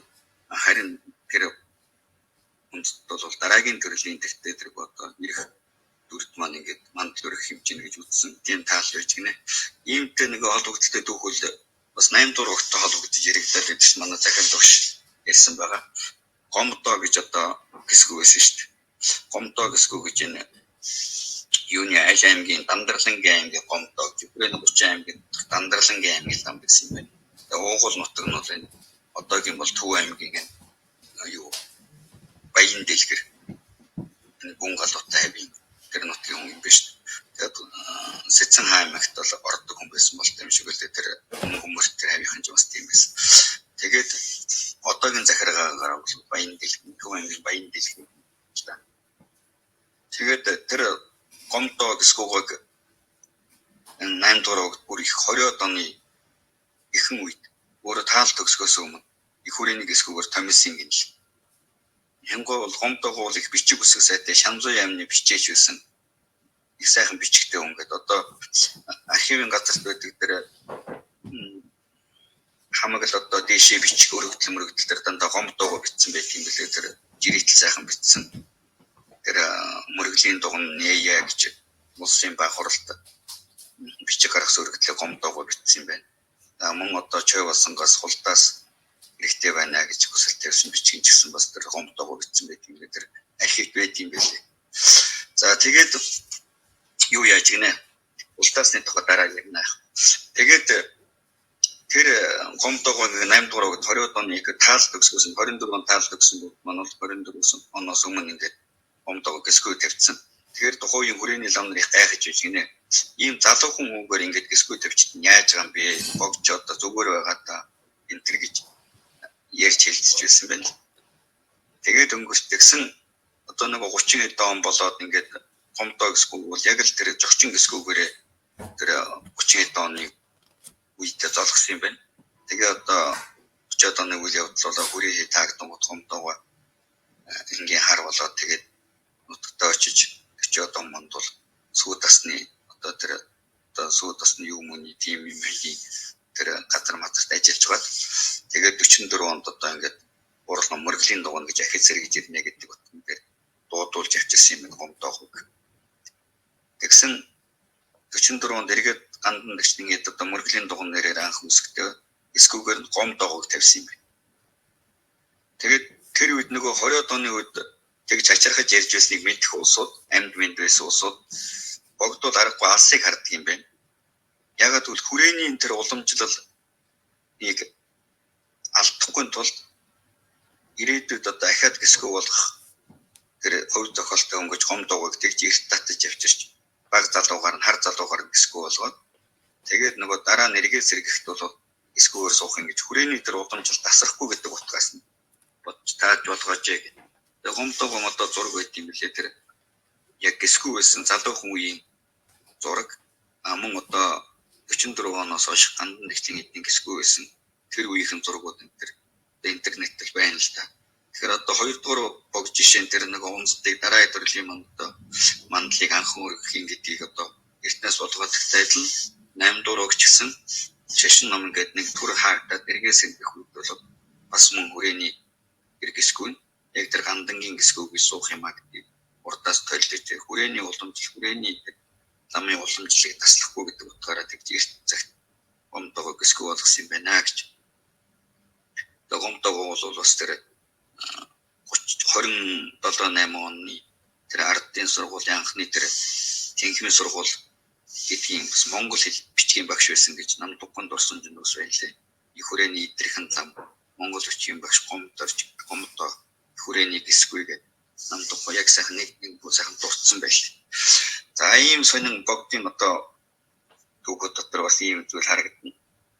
За тэгээд цааш одоо 2 дугаар огт холбогдолтой цааш олон түүхий одоо тэр Жамбалд орж Наман хааныг одоо торгоож байдуу хувилгаан гэдэг одоо Жамбалд орж Наман хаан болгож их хүрээний мундаг сайн тийм хам Наман хаан болгож төрүүлэхэд бол сүнсийн тогтоосон гэдэг бас тэр тухай гарч байгаа. Амар өсөлтөнд холбогдолтой тэнд байж явах үе дотор олгоцсон нэг түүх байдаг. За тэгээд одоо цааш нэг сонин түүх байдаг. Ер нь бол энэ ингээд иймэрхүү аман түүхийг хараад ихэнх үеийн 2 дугаар огтын түүхийг энэ харж явахад бол тэр яг хүрээ гэдэг маань сууршил доктор байхгүй нэг тийм нүүдлийн хээрийн чанартай байсан байдаг. Дандаа яагаад гэвэл ингээл хээр талын амьдрал яг хажуугаар нь дандаа явагдаад байгаа байдал харагддаг. Ерөөс хот суурин газар гэхээс илүү тийм нүүдлийн чанартай.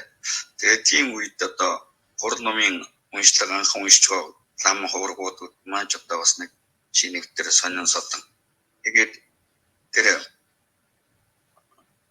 хурлын уншлагын одоо үндэс нь тонмол чойдаг гэдэг нэг үндэс байж гэн. Тонмол гэхээр нэг цол нүстэй тий өндөргийн үнс үүдэлтэй тонмол сайхан одоо дуутай ч гэдэг юм уу тонмол сайхан одоо юутай ч гэдэг тийм. За тонмол чойдаг гэдэг нэр нь чойдаг гэдэг юм шиг тийм. Тонмол чойдаг гэдэг нэг үндэс байж гэн. Тэгсэн тэр ундтууд их сонин гин л дээ. Одоо лам нар ингээд хурлын уншлагын дундуура цай зоогоо барина шүү дээ. Тэгэхээр нөгөө тонмолж байдаг бол унзад бүрэн цайлжээж хурал ихэлдэг тийм журамтай. Унзадыг одоо цайгаа зоогол. Тийм учраас унздууд бол цайгаа манжаа бол яаралгүй зоогolдог. Ягаад бол бусад лам нар одоо бүрэн цайл дуусах хүртэл бол унзад цайгаа бүрэн зооголдог. Ягаад бол унздыг цайгаа зооглоод дуусчих юм бол нөгөө лам нар бүгд ингээд цайгаа зооглохоо болдог. Тэгэхээр нөгөө дутуу хагас цайгаа цай манжаа хүрт тийм болчих учраас унздууд бол тэр ламны хаяг харж цайгаа ер нь удаавтархан тавьж өрөөдөг гэж зооголдог. Одоо зөөгтүүлж одоо манай лавга унздууд их цай зөөгсшүүлж уух дуртай гэдэг. Тэр цай зөөгшүүлж уун гэдэг бол хав халуунаар нугддаг. Жохон өмнө тавьчаад баг зэргийн дээгүүр өрөмдөх юм шиг тийм маягт одоо зүгээр юугээр хэлвэл тиймэрхүү маягтай нэг юу бирчүүтэй цайны дээгүүр тэгж ирдэг тэрийг зөөгшүүлэх маягтай гэж хүлээтгэхэд уух. Тийм үед нуудаг. Энэ нь бол уламжил гинэ. Яаж уудаг гэхээр тэр нь ямар учиртай гэвэл ходоод нэг юм байхгүй. Хав халуун юм уухаар ходоод нэг юмтэй гэдэг тийм учраас зөөгшүүлж уух нь ходоод нь сайн гэдсэнд хорлолгүй гэж багш нь зааж өгсөн гэж 5 он бас нэг тэр жил ярьжсэн. Тэгэхээр зэрэг тэр одоо унздуудын тэр айлж талаас ууцсан гэдэг журам байдаг болтой юм байна. Тэгсэн тэр тунмалж байдаг бол ингээд их онцгой уудаг ингээд нэг бүтэн домб цай уудаг гэнэ тэр үдийн одоо тэр хэсэг нь одоо манжины үеэр тэгээд хүмүүс хэлж гинэ богдод энэ унзад одоо ингээд бүтэн домб цай уугаад тэгээд тэрийн хүлээсээр нэг бол ам нар хичээж чинь хуралдаа унших гэдэг. Гэтэл унзад нь ерөөсө бүтэн домб цай нэг дор уучдаг.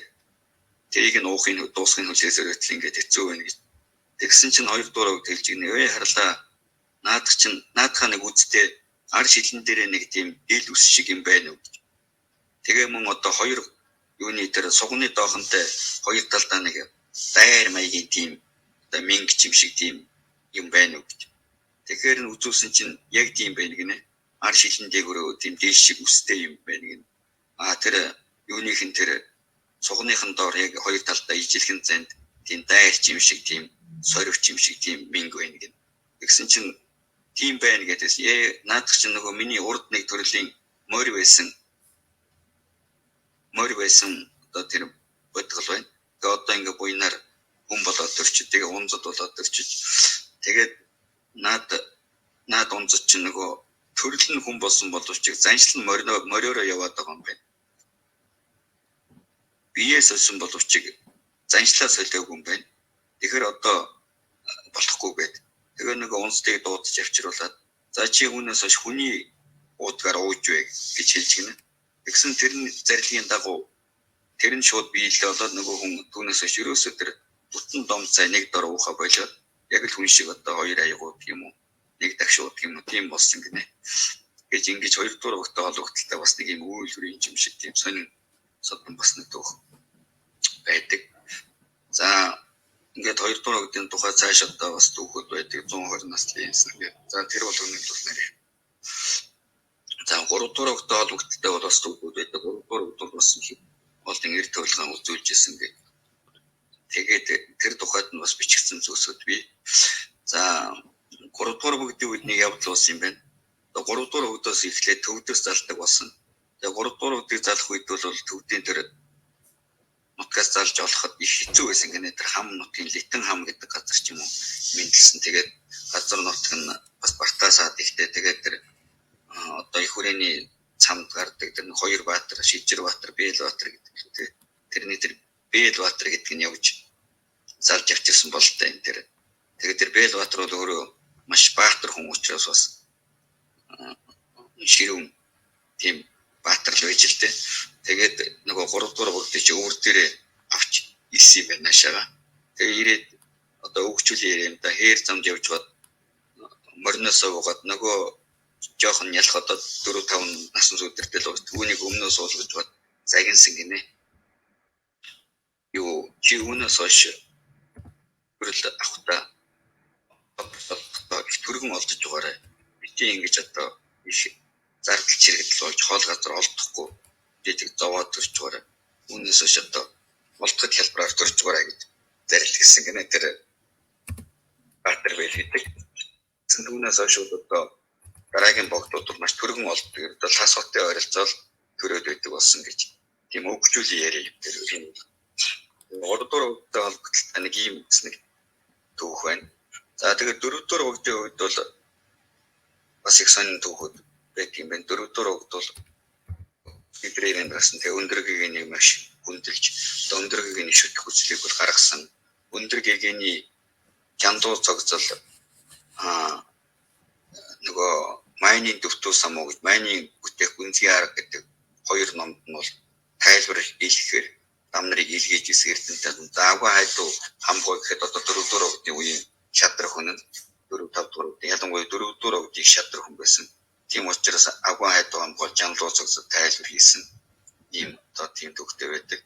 За тэгээд тэр майнинг дэвтүү самуу гэдэг номонд ингээд тайлбар хийлгий гэж тэр 4-р хүүхдийн үед их хүрээний ханхар соном гэдэг хүн энэ амдуу нутаг руу яваад Үнтэнгийн уулзаж гинэ.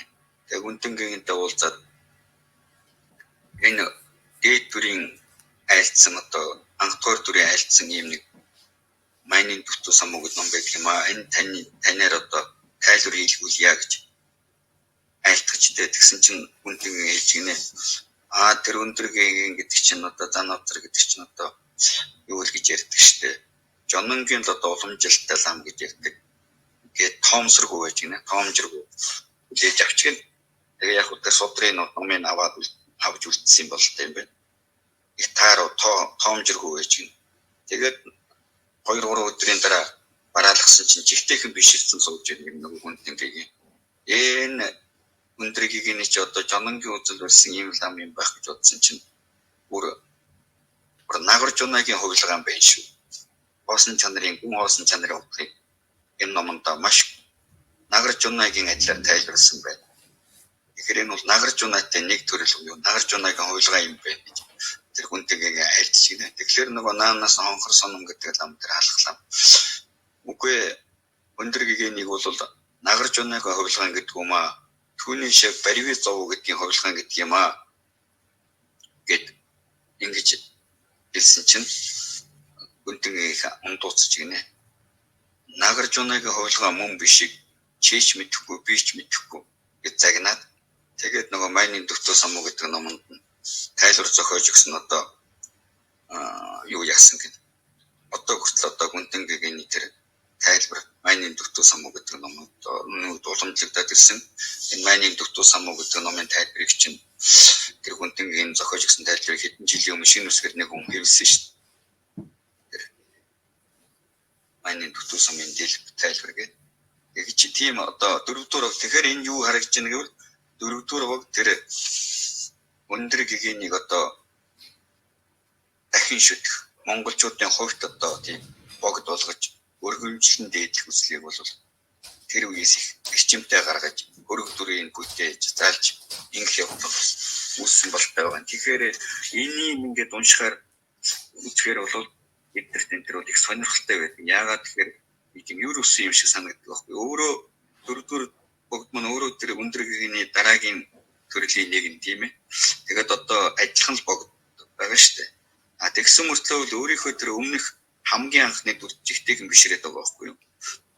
Тэгэхээр одоо ямар байдгийг тэр халах төмний хувьд Монгол төмний хувьд тэр өндөргийн гэдэг бол юу ус юм одоо тийм ээдлэх үйц үнэхээр ачлалтай нэг зүйл тэр дөрөвт нь өөрөө тэр богдын хуйлгаан мөртлөө одоо биш бас ингээд бишрэл төрөөд байдаг. Тэгээд өөрийнхөө дээд төрөлд одоо бишрээд тэгээд тэр ном зохиосон ном өндөргийн зураг зохиосон тэр номын хаар дээр гэж хэлсэн.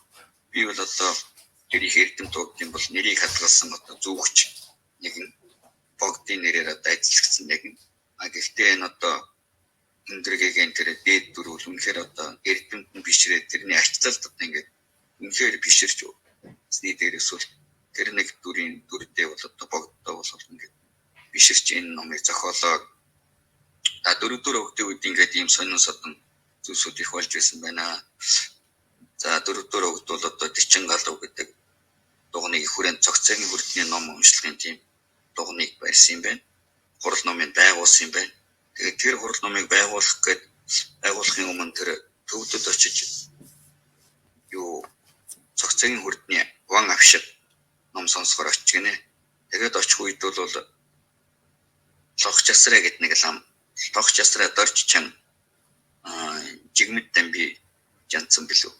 Одоо дөрөвдүгээр өгд алдар нэр нь ус их төгтөг тэр шавин багшин шавьтай тэр өөрийн нэрийн сэжүүрээд танд оруулж өгд юм ба шүү дээ. Тэгээд тэр утгаараа ч юм уу дөрөвдүгээр өгдөө их төстэй нэрүүд их орсон. Жигмэд дамби жанцсан. Жигмэд төрөлдөө жамцлуу нэг лам. Тэгээд тэр лам бол лох часраа гэдэг нэг лам байсан юм байна. Тэгээд өмнөд нутагт одоо төвдөө өмнөд нутаг суудаг лам байсан. Тэгээд цагийн хүрдний авшиг авъя гэдэг төвдөд очихдод Далай ламын гэгэн болон Банчин богдын гэгээд хоёр бол одоо тэр номыг авшигыг бол өгөөгүй. Тэгээ харин зарлаглаад тэр часраа гэдэг лох часраа гэдэг ламаас одоо аваа гэж. Тэгээд тэр лох часраа ламыг залж ирж тэр ламаас одоо ласав тэр номын авшиг сонсч л дээ. Тэгээд тэр номын авшиг сонсч ингээд сууд юм байна л да. Тэр лох часраа ламын өргөөн суугаад ингээд номын авшиг сонсоод ингээд сууж итэл гадаа хайр өөр төвд бишэлэр хэдэн шуугалтад явчлаа гинэ чанга ярилцаа маргалдаа дундаа гин. Тэгэхээр нөгөө жасраагийн номоо айлдаа суужсэн юу болов энэ гадаа юу өөрөө яриад хүмүүс гараад ирв гэсэн чинь энтгэгээс нэг хоёр азар ирчээд тэр халахаас ирсэн тэр богд мөргөн гэдээ өрдөө болдгоо оруулахгүй номын юутай болж байгаа гэсэн чинь бид орох ёстой орно гэж бидэртээ ингэж маргалдаад хэрэлдээд байна гэж хэлсэн юм байна л. Тэгсэн богдул яг одоо ном сонсч байгаа учраас юу ч хэлэхгүй байсан багшийнхаа дэргэд ном сонсож сууж байгаа тийм ээ. Тэгсэн лох часраа лам бол орвол гэж гин.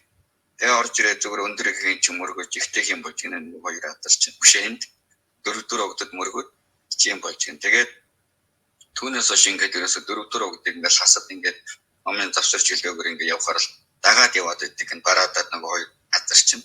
Тэгсэн нөгөө богдыг дагж яваа Монгол нөгөө туслах соёв нөгөө хоёр юг хөөдөг гинэ нөгөө хоёр азрыг цаашаа холд яв гэж үтгэв. Тэгсэн богд гэж гинэ. Чи яагаад наад хоёроо хөөгөөд онс айн хоёроос ачуу өндөр гараад байна гэдэг чинь. Тэгсэн чинь дөрөв хэлж гинэ. Чи мэдхгүй наад хоёр чинь үнэр сахилын үнэр ахгүй сахил их сайн сахиар ийм үнэр гардгийг. Чи харахгүй л дээ одоо сахилын тухай одоо сахилын үнэр ямар байдгийг мэдгүй ш. Наад хоёр чинь сахил ариун учраас ийм үнэр байд юм аа. Наас сахилын үнэр шүү. Наад хоёроо бити хөөж гэж. Тэгээ нөгөө хоёр атар нь өндөр үшээ дөрөвдөрөгдөө дагаа тэр талаасаар явж идэг гэсэн. Тэгээд дөрөвдөрөг наашаа мөрлөхдөө тэр хоёр атар бол тэнтэй үлдсэн болтой юм. Тэгээд энэ тухай бас ярьд юм байна. Аргагүй одоо энтэг оронтой богд бол холбогдолтой юм байна. Тэр дээр үеийн олон төрөлтэй энтэг газар төрж мэджилж байсан учраас тэгээд тэр төрлүүдийн шавны одоо шавнырийн шав ч юм уу дараа төрлийн шав ч юм уу тийм асуудал одоо ингээд тэр манай халах богдыг л ингээд дагаад яваад байдаг. Тийм сонин төгөөд гардаг байс байт юм байна.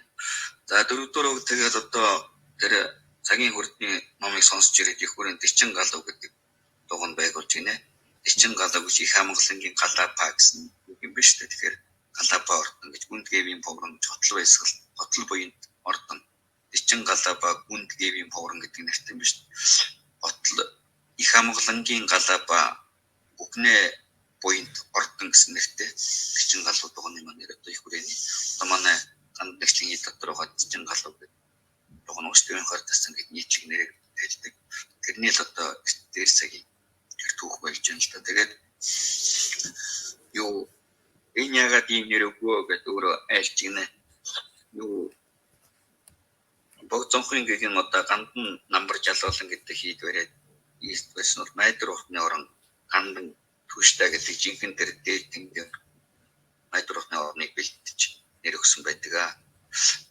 Би ингээд энэ өөрийн энэ цагийн хүрдний ном ийм одоо хурал номын дугуйн татсандаа Дэрчин галуу гүнд гэвийн програм гэж нэр өгсөн нь бол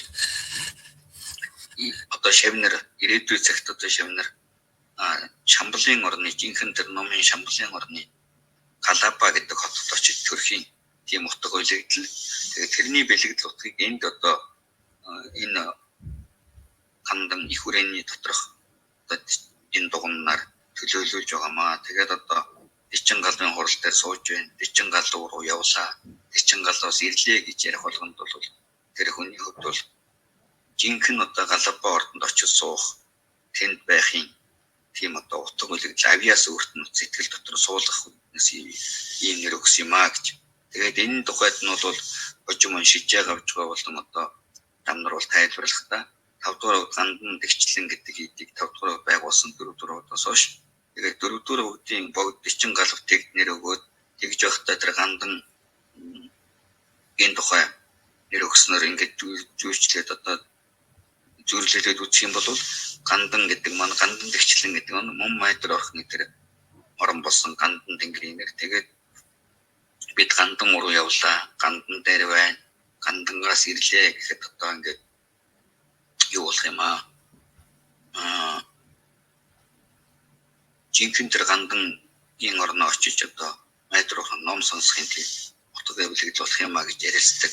Тийм одоо авиас дадал суулгахын тийм үндэстэй юм гэж хүрээний ламнар бас тэр тухайд тайлбарлсан зүйлс байдаг байна. За тэгээд дөрөвдүгээр өгд бас их сонин нэг зүйл байсан гинэ. Доод үдүүгээд одоо их хурал номд уншдаг. Манай энэ хуучны ламнар бүгд уншдаг байсан. Барцсаадаас их хамгаалдаг гэж үздэг.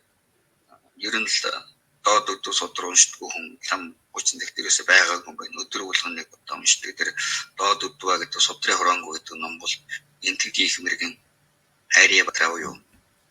Одоо тэр төвдөр бол Синг самбуу сайн арслан гэж орчуулагдаж болох тэр нэртэй Товон хайрын батраа, Чирэ хайрын батраа нэртэй тийм их эрдэмтэн лам байсан юм байна. Тэгээд тэр лам бол тэр жадам судрыг ингээд өдөрт ингээд уншиж болох үеэр чүлгэлсэн хэлбэрээр яг жадамбын тэр 32 бүлэгт тааруулаад богиносгож үгсгийн хувьд богиносгоод ийм шүлгэлсэн маягаар бичсэн ном нь бол энэ доод үдвэ юм байна. Судрын хоронгоо гэдэг. Тэгээд энэ доод үдвэ хүрээний ламныг уншдаг байсан. Манай 90-ад он ч гэсэн манай нутгийг өгчүүл ингээд доод үдвэлгэртээ суугаал уншиж идэг одоо цэнд гэдэг нэг заан цэнд гэж үг юм байсан. Тэгээ үг бол өдөр болгон доод үдвэ судар уншина. Аман энэ дунд говоос дунд говийн 3 сайхнаас гаралтай манай нэг бас багш гандан гэсэн тэр багш бас өдөр болгон доод үдвэ уншдаг байсан. Тэгээд лусангуу бас доод үдвэ бас уншдаг байлоо. За юу ч гэсэн тусангуул доод үдвийн тухай бас нэг түүх ярьдаг гэсэн англи хамгаалалт холбогдолтой. Тэгээд тэр доод үдвэ гэдэг номыг дөрөвдөр өгд их хүрээний гунгой чөлингийн уншлаганд оруулсан юм байна л да. Тэгээд өөрөө өдөр болгон доод үдвэ судрыг уншдаг гэсэн юм дөрөвдөр. Тэгээд юу богд ингээд өглөө уцаа ингээд солиход одоо өглөө орооч юм уу номын баримтгаас солих, дээл баримтгаас баримтг гэж ирсэн. Дээл баримтгаас солиход нь бол баримтгаа тайлахт нь хоёр хамрын одоо хамрын хоёр нүхнээс ингээд аа үсэг гараад тэгээд аа үсэг гарангуудаа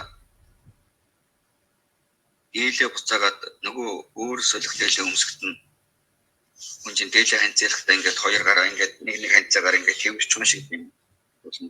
Тэгэхэд тэр өөрт нь тэрвэрэгчгүй мэтэр аа үсэг тэрвэрэгдээд буцаад нэг хам тэгж буцаж бид нь шингэдэг байсан гинэ.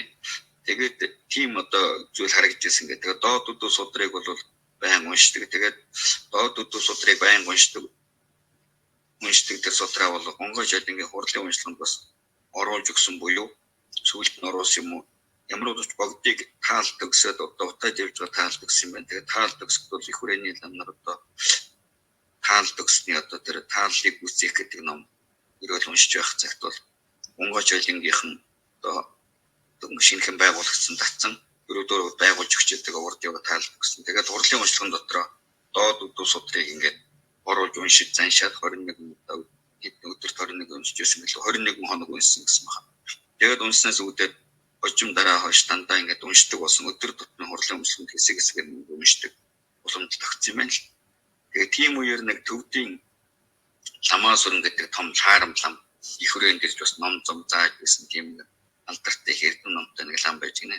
Тэгээд тэр лам анхан хүрээнд ирчээд ингээд хонох гээд унтах гээд үдэш ингээд байж итлээ өвөл цаг юм одоо дом момын хурал одоо болж исэн гэж бодохоор гэсэн гинт нүргэсэн их чимээ гарч олон лам нар шүн ном унш сонсгоцсон гинэ. Гэсэн ч очиод энэ юу вэ гэж гинэ. Тэгсэн онгойж олон дацангийнхан домынхаа хурлыг хурж доод үдвэ уншиж байна гэж хэлж гинэ. Гэсэн чинь үгүй хараа тэр наад лам цаад лам нар чинь чэйжэр уншиж байна уу судар харж уншиж байна уу хараа тэр гэж явуулсан чинь нөгөө хүн явж үзээд үгүй бүгд чэйжэр уншиж байна гэсэн чинь нөгөө ламаас харам шууд босоод унтахаа болоод босоод уцсанраа өмсөд бурхандаа зуулгаж бариад залбирч мөргөж гинэ. Энэ ямар сони юм бэ? Энэ доод үдүү гэдэг судрыг чинь Симбрэгээс төвдийн Симбрэгээс гэж 3 том хийд хурлын уншлаганд нь оруулах гэж ерөөсө барцсаад тохиолдоод яаж чадаагүй шүү дээ. Гэтэл энэ халахын хүрээнд ингээд хурлын уншлаганд нь хураа чэйжэр тэр тусмаа чэйжэр хураад сууж ийн гэдэг бол энэ жавдан дан бодогт нь бол маш хүчтэй юм байна. Жавдан дан бодогтын пэрэнлээ үүснүүд их өндөр юм байна. Тэрний хүчээр нь одоо ингээд ямар ч барцсан саадгүй юм ингээд уншигдаад байж идэг юм байна гэж маш их биширч ийм онцгой газар ирчээд би одоо яг ийм ном урж явахт нь хэвтэж унтах юм бол үхэр болдгосноо ялгаагүй байна. Тэгээ яг тэрнтэй найзлах шүнжин сууд тэр ном уншлаг уншаад зайлшраад тэгж байсан. Тэгээ тэрнээс үүдээд одоо энэ Монголчуудын доод уншлаг ном их мундаг одоо өндөр гэж одоо тэр үс тийм олонний дунд одоо итгэл бишрэлийн тийм сүсэг сэтгэл үүсгдсэн болтой шиг тийм зүйл харагдаж тийм байлээ. Тэгээд мөн одоо англи амгайтай холбогдолтой нэг түүхийг ярихад англи амгаа намтар дотор чардгийн манай л усангойч бас өөрөө дан ярьдаг гэсэн. Усангол хэзээ баг жоохон хөхд байсан ч гэсэн бас англи амгаа номонд бол сууж исэн юм байлээ. Тийм учраас манай анги багш гэдэг дандаа ярьдаг гэсэн. Англи амгаа бас жоохон юм хүмийг мэддэг жоохон зүүн совинтэй болцсон байж л дээ. Тэгээд англи амгаа нэг өдөр нэг шивээ дорж сүрэн гэдэг шивээ дуудаж хичээл дээр сууж явахт нь цагийн чигнэ эрэлхийн амн дотор орчоод байгаа чи өөрийгөө өнөөш нь мэд хон гэж бодож байна уу чи одоо шууд явж доод үдүү шүнжин уншиж хон гэж хэлж цагийн чигнэ эрэлхийн амн зуултанд орцсон байна чи одоо өнөөш нь чин доод үдүү унш бүтэн шүнжин унтахгүй доод үдүү уншиж хоноорой гэж хэлж гин. Тэгээд дорж сүрэн багшийн зарилгаар үдэш гэртээ ороод доод үдүү уншаад ингээ сууж байтал үеийн хэд нөхдүүд нь хайр ихтэй ирээд айрыг ууйгээ тэгэнгүүт нөгөө дорж сүрэн чинь нөгөө юугээ үн доод үдүү уншаа суух гэж байсан боловч айрыг уумар санагдсан ч юм уу тэгээд голын ирэг дээр очиж айрыг ууж байгаа туулгуулж дундуулж голын ирэг дээр айрыг ууж байгаад усан хөл алдаж унаад тэгээд нас орцсон юм. Тэгээд нөгөө англи амгаа бол тэрний нөгөө амь насны барцад зөвтэй болсныг мэдээ хамгаалах гэж өгөн доод үдийг шүнжин уншаад хонсон бол тэр мэд байх ажил гэтэл нөгөө нэг кайн итүү дийлцэн ч юм уу тэгээд нөгөө ном уншихгүй тэгээд явж яваа тэрийг бол манай л усангүй манай анги өгч тэгж юмыг мэддэг байсан шүү. Тэгээд дорж сүрэн гэдэг нэг хүн тэгээд нас усцсан штэ, хүчсэн штэ гэдэг жисэн. Намтарт нь ч бас байдаг юм лээ. Тэгээд англи намгуун тэгэхээр доод үдүү судраг гэдэг бол тийм юмнаас их хамгаалдаг бас тийм ном юм байна л да. Тийм утгаар бас үүсний багшдад суучулна гэдэг уншдаг юм байна. За англи намгуун холбогдлолтой нэг үг яг энэ зургийг англи намгуугаар орцуулж ирэхэд англи намгуй гэдэг юм нь одоо их хүрээний калтертэй гэж анги шигтэр гэдэг ламын тухай яриад байгаа сүнгийн аймгийн жамин сүнгийн аймгийн хүрээний хүч аймаг дотор жамин сүнгийн аймаг гэж байсан. Тэгээд жамин сүнгийн аймгийн одоо аймаг тариалал гэдэг байсан. Анги шигтэр гэж чагдарч гэж үг нь бол яг төв төрөвчтэй чагдарч гэдэг юм байлээ. Чагдар гэдэг нэрийг одоо шагдар гэж дууддаг тийм уламжлал гарцсан. Тийм учраас шагдар гэж одоо хүн нэртэй өмхөл тэр чагдар гэж одоо очроо нурхны нэг нэр байдаг чагдар гэж гартаа мотортой очир. Тэр нэр юм шүү. Тэр нэр чинь одоо чагдарч гэх юм чагдарч гэж үг биш юм чагдарч байхгүй. Тэгтээ бол дуудахаараа шагдарч гэж дуудаад байдаг. Ийм уламжлал гэдэг юм Монгол хүний нэрийн дотор орсон төв шагдар гэдэг нэр учраас чагдар гэдгээс үүдэлтэй. За тэгээд тэр юу англи намгуй бол одоогийн засаг захиа ярих юм бол Дорногов аймгийн төвшин ширээ ямар сум бэлээ тэр урагшаага тэр сумын хавцаад одоо яад юм бэлээ харьяалагдах нутгийн одоо говь мэрэгэн ангийн тэр өшөөний хүн юм байна. За тэгээд англи намгуй бол нэг зүйл бас зүм мэдлэлтэй болсон байсан бол тэгээд ламын шоогоор мэргэлдэг байсан энэ англи намгуй. Тэгээд ламын шоогоор мэргэлээд тэгээд хэлдэг гэнэ л дээ. За мэрэгний номон тайлал дээр үл яг ингэж л бууж байна гэд хэлчихээд тэгээ юм ярьдаг гинэ ард дээр нь зүгээр одоо яриа хөрөөд хэлгээд номын утга ч юм уу юу ч юм ярьдаг. Тэгээ ярихад тэр яриан дотор нь харин жинхэнэ тэр хүний асуух гэсэн асуултны хариулт байж идэг байсан гэж одоо шавь нь болохын юмгүй анги гэвч хамааж угаа 1900 одоо 60 хэд онд багшийнхаа намтрыг бичсэн төвдөлөөр тэр намтууд дотроо бол ингээд айлцсан байгаа. Манай багш бол одоо ингээд мэргээ ламын шоогооны мэрэг хэлчихэд ном доторх тайлбарыг хэлэхдээ за энд бол ингэж л гарч байгаа номд бол гэж хэлчихэд ард дээр юм ярьдаг ямарваа нэг яриа үүсгдэг. Тэгээд тэр хүнтэй яг яриа хөөрөөд хэлгэж байхад яг тэр хүний асуух гэсэн асуултны хариулт нь тэр дараагийн яриан дээр нь байж идэг байсан гэж тийм сонин сотон гэсэн ингээд тэгээ бас нэг яриа байт юм байлээ. Англи намгууд өөрөө чойргүй ухааны одоо маш өндөр зэрэг хэмжээд төрсэн лам. Тэгсэн мөртөө одоо ламын шоогоор мэргэсэн байна гэдэг. Тэгсэн чи яасан гэсэн амтнд одоо шууд ингээд номын утга ярихаар бас ингээд ойлгохгүй дагахгүй сэтгэл нь одоо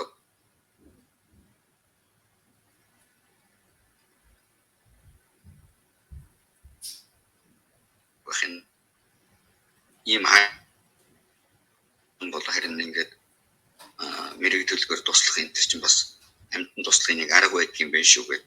Тэгээд ламын шооны мэрэг үзэж ирсэн үзсэн гэдэг тийм бас домог яриа байт юм байна. За тэгэхээр одоо 4-р удаа олгогдолтой бас энэ нэлээд үг ирчлээ тий. Тэгээд ингэсгээд